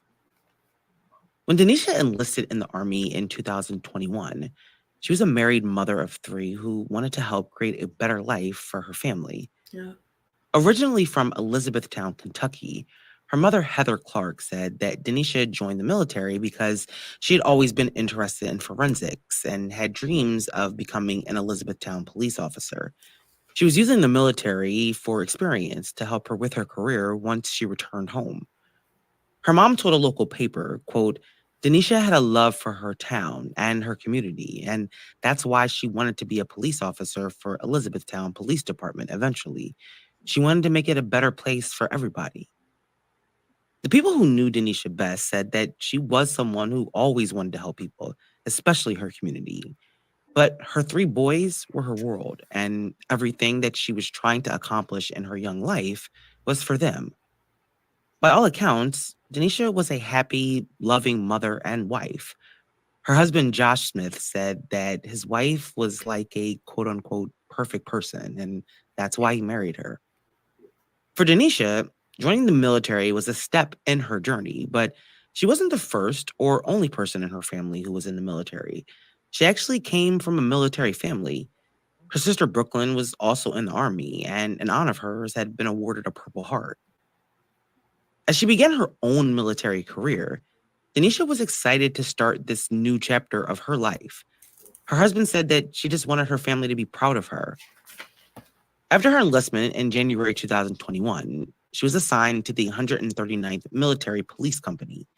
But a year later, in the spring of 2022, she found out that she and her unit were being deployed for a 9-month rotation to Germany. In May 2022, she arrived in Wiesbaden, Germany, and as exciting as her first overseas deployment may have been, Denisha was looking forward to getting back as soon as possible to her family, and she was scheduled to come back home in September of that year. According to her family, once Denisha arrived in Germany for her deployment, everything was pretty normal. Thanks to FaceTime, she was able to see her kids and family and update them about how she was adjusting.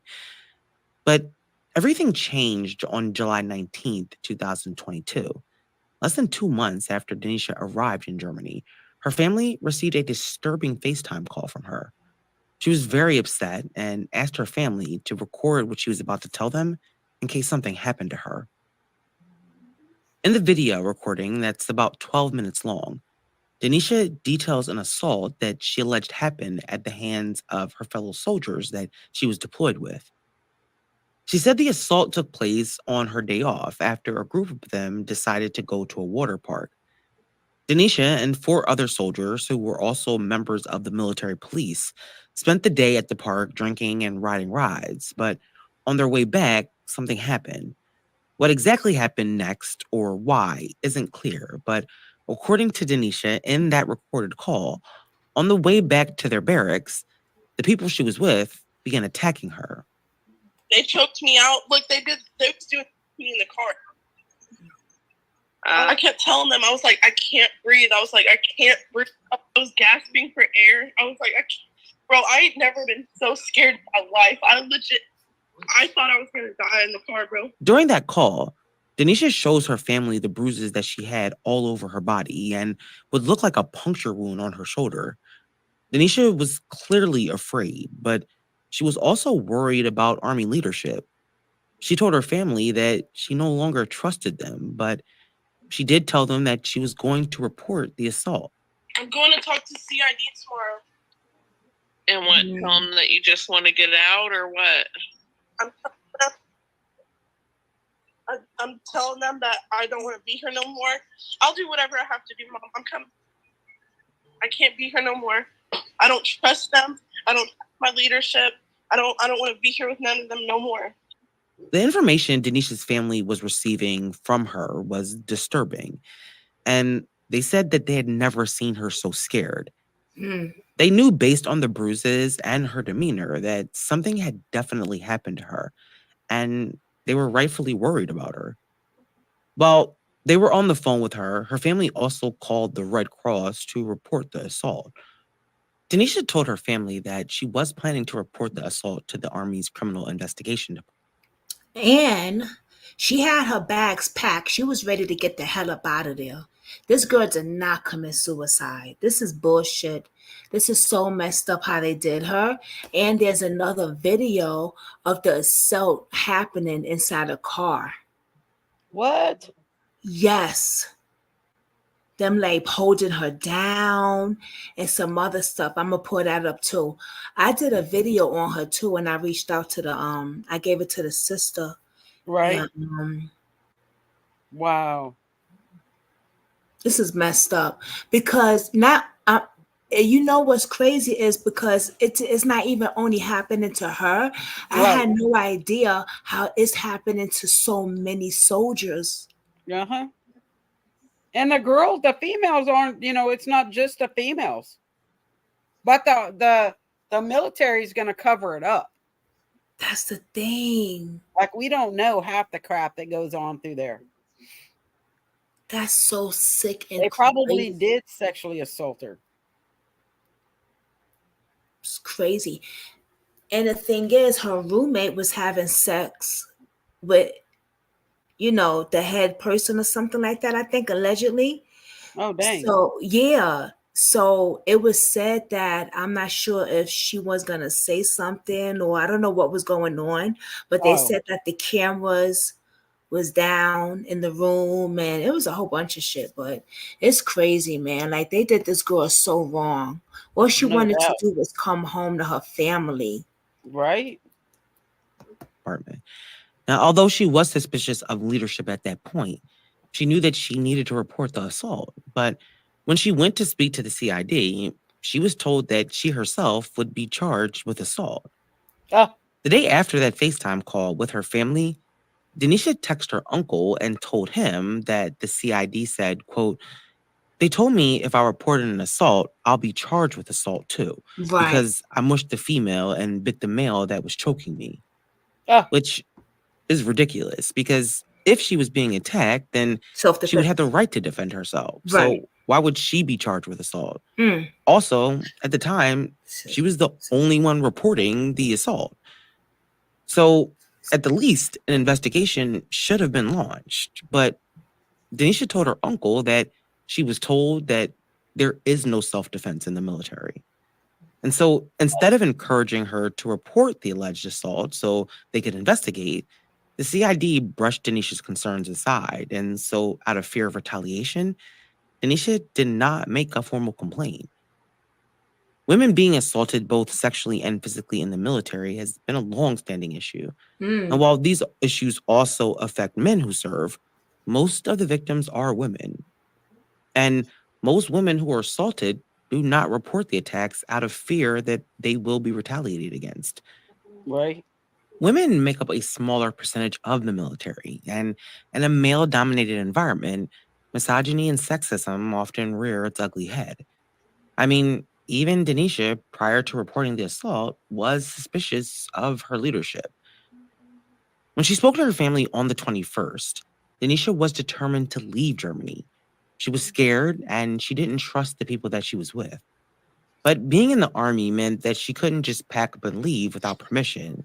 And so, with just a little over a month left on her deployment, Denisha decided that she would just lay low until it was time to go back to Fort Stewart. 8 days later, on July 27th, she sent a text to her uncle, who had been trying to get a hold of her for the past couple of days. And her message said, quote, "I'm sorry, I've just been depressed and I didn't want to talk about it anymore. I decided not to say anything. I didn't want to end up getting in trouble too. I'm okay. My bruises are starting to go away. I've just been keeping my head down, staying in my room and going to work. When I get back to Stewart, I have another NCO who's going to get me in his squad, so I don't have to directly deal with those people. But I'm okay. I love you so much, and I appreciate all your help." It was obvious that Denisha had been traumatized by what had happened to her, but after being discouraged to file a report and unable to leave, she had no choice but to try and lay low until it was time to leave. Once back in the States, she planned to transfer to another unit and hopefully put this entire situation behind her. She started preparing herself for her return and even began packing her things so she would be ready when the time came. Despite what happened to Denisha, she was trying her best to be okay. She was sad, but according to her family, she was not suicidal. During one of her last conversations with her husband, they were FaceTiming while she packed up some of her things. Her mom told the Messenger Inquirer, quote, "She and her husband were dancing together on video chat. She was smiling, blowing him kisses while she packed her stuff. She was in a good mood and she was excited about coming home." But 21 days after Denisha told her family about the assault, they received unthinkable news. Denisha was dead. Crazy, right, babe?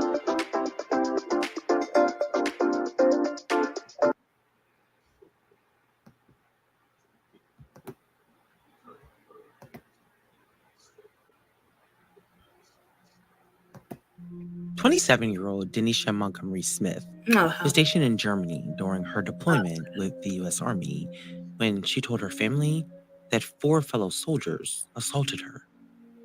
21 days later, she was found dead in the barracks. When her family is informed of her death, they are immediately suspicious and they begin demanding answers. On August 9th, 2022, at the Lucius Clay Barracks in Wiesbaden, Germany, Denisha was found dead inside a standalone closet. A few hours later, the Army contacted her family to inform them of her death. They said that we're sorry to inform you that your daughter has committed suicide by suffocation. And I said, how do you suffocate yourself? Before a thorough investigation could have possibly taken place, Denisha's death had already been ruled a suicide. Her family, however, knew that Denisha would not have killed herself. From the moment that they were informed of her death, there was no doubt that this was not a suicide. Fresh in their minds was what Denisha herself had told them just 21 days prior to her death. Her aunt Tamika Light told WDRB that when they found out that the Army was saying Denisha killed herself, quote, "We was like, nah, that doesn't make any sense at all. If you knew Denisha, there would be no question in your mind how strong of an individual she was. Mentally, physically, we knew that she was happy." None of it made sense, and her family aired to July 19th, 2022. I'm If sorry. so, what is the status of that investigation? I'm To the sorry. case were spreading. Her sister Brooklyn began sharing videos of her sister and reposting other creators who were speaking out about Denisha's story. The Army insisted that they were thoroughly investigating Denisha's death, but her family was not satisfied with the way that things were going, and they, in all honesty, had no faith that the Army would do the right thing. They had already issued a no contact order, barring anyone that was in the car that night from speaking with Denisha's family. Isn't that crazy right there? That Yep. right there is insane. That is crazy.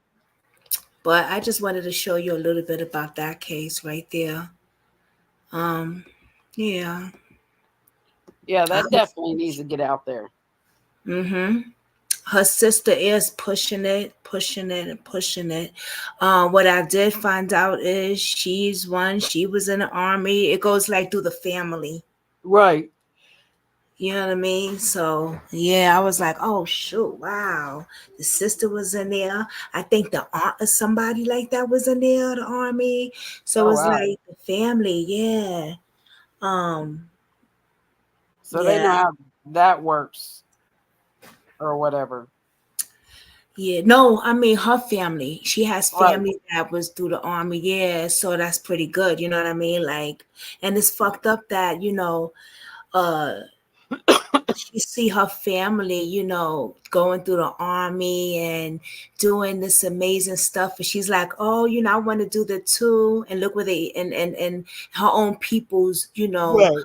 at the army do this to her, and now she's unalive. They got paperwork to for them not to speak with the family. This is some foul stuff that goes on, man.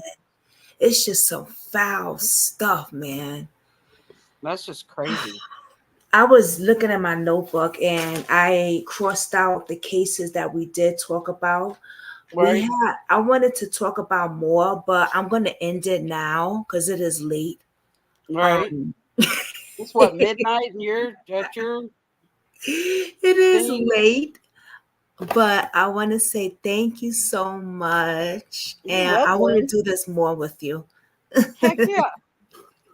I want to do this more with you. You know, I'm always down to go live. I know.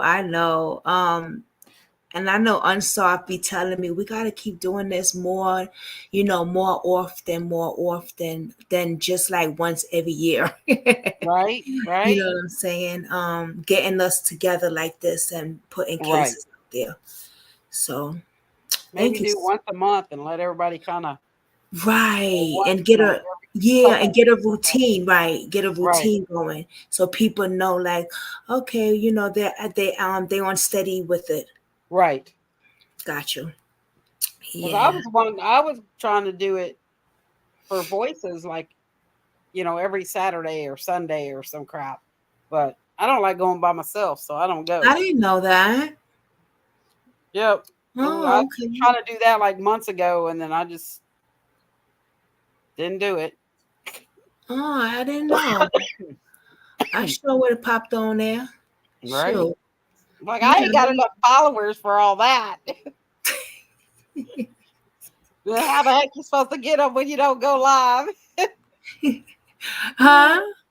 I said, and then I was sitting there thinking, how the heck you supposed to get them if you don't go live? Gotta go live, yeah. Go live. Or you know what though? You could upload too. Oh, that's true. You could upload. Because when my laptop was acting up a few days ago, like really acting up, where I was afraid to do the live and I had to cancel a few, I said, let me just do some uploads. At least I'm still getting the cases out there, regardless. I'm just not doing a live. Right. So you could do uploads too. Could. Yeah. But I don't know. I'll figure something out. Yeah, hit me up. I'm down to go on your platform with you and help you out, support you. Oh, well, thank you. Of course. You want to say anything else, Mama, before we go? I'm good. All right. Thank y'all, everyone, for joining. We really appreciate it. Absolutely. Yeah, just please share. Also, oh wait, put your link down here. Oh my gosh, I should have told all of y'all that. Where is my brain at? I'm gonna go back and put y'all link down there. That's what I'm gonna do. Okay.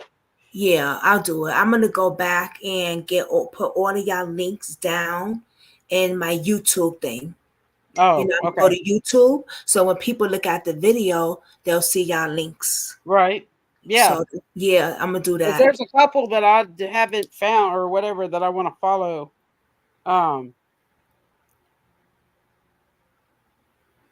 Unsolved. Yeah. He's really good. He's really, really good. Oh, news break. We got to talk about. I want to get you done. I already got hooked up on there. Well, goddamn girl, it was easy, right? Yep. That's what you was doing. I knew you was doing something on there. Girl, I recording. Well, I was on there with Dana, and I was like, well, I'm going to do this. Go ahead, do your thing, boo. All right, everybody. Thank y'all for joining. And we will do this again really, really soon because I still have other names that I wanted to put out there, but it's really late. And I think we covered a lot. Oh, yeah. And we really Barbara, did. thank you for sharing your little bits of story, and definitely Barbara's keep so in touch supportive. with us. She's so supportive. Like, she share people videos. She share your stuff on YouTube. She'll go your stuff on Twitter. If she see you post something, she'll share it. She'll put it out there. She's a sweetheart. I Yeah, have she YouTube, really but is. I don't have that many videos really on YouTube, I don't think. But no, even on Facebook, she sees you on Facebook, like you got missing stuff. She'll share your stuff. I mean, we're on Instagram, TikTok, She'll share Facebook. it. So Barbara, if you see Voices for Vanish, just share her stuff, okay, babe? She'll share it. Yeah. Share it. And I'm definitely gonna yeah. You're on TikTok? Yeah, you're on TikTok, duh. Yes, I'm on TikTok. Yeah, girl, yeah, it's time to go. I know, right? I ain't been on TikTok in a minute. It's somebody that it's not you. Is it? I don't know. Anyway, okay. Thank you everybody for joining. We appreciate y'all so much. Don't forget to share this video, hit the thumbs up so that it could be in the algorithm and you know people would know about these missing cases in case anybody else wants to do a video on these cases so they can get these cases out as well. All right. It's very important. Yeah. Let's get these faces out there. God bless. Stay safe. And I will see y'all tomorrow. I have an interview tomorrow with a mother that, like I said, her daughter left her house and she been missing ever since. Okay. Hold on. I want to make sure I get these names right. Yeah, I know I'm all messed up with names, right? Yeah, I'm really bad.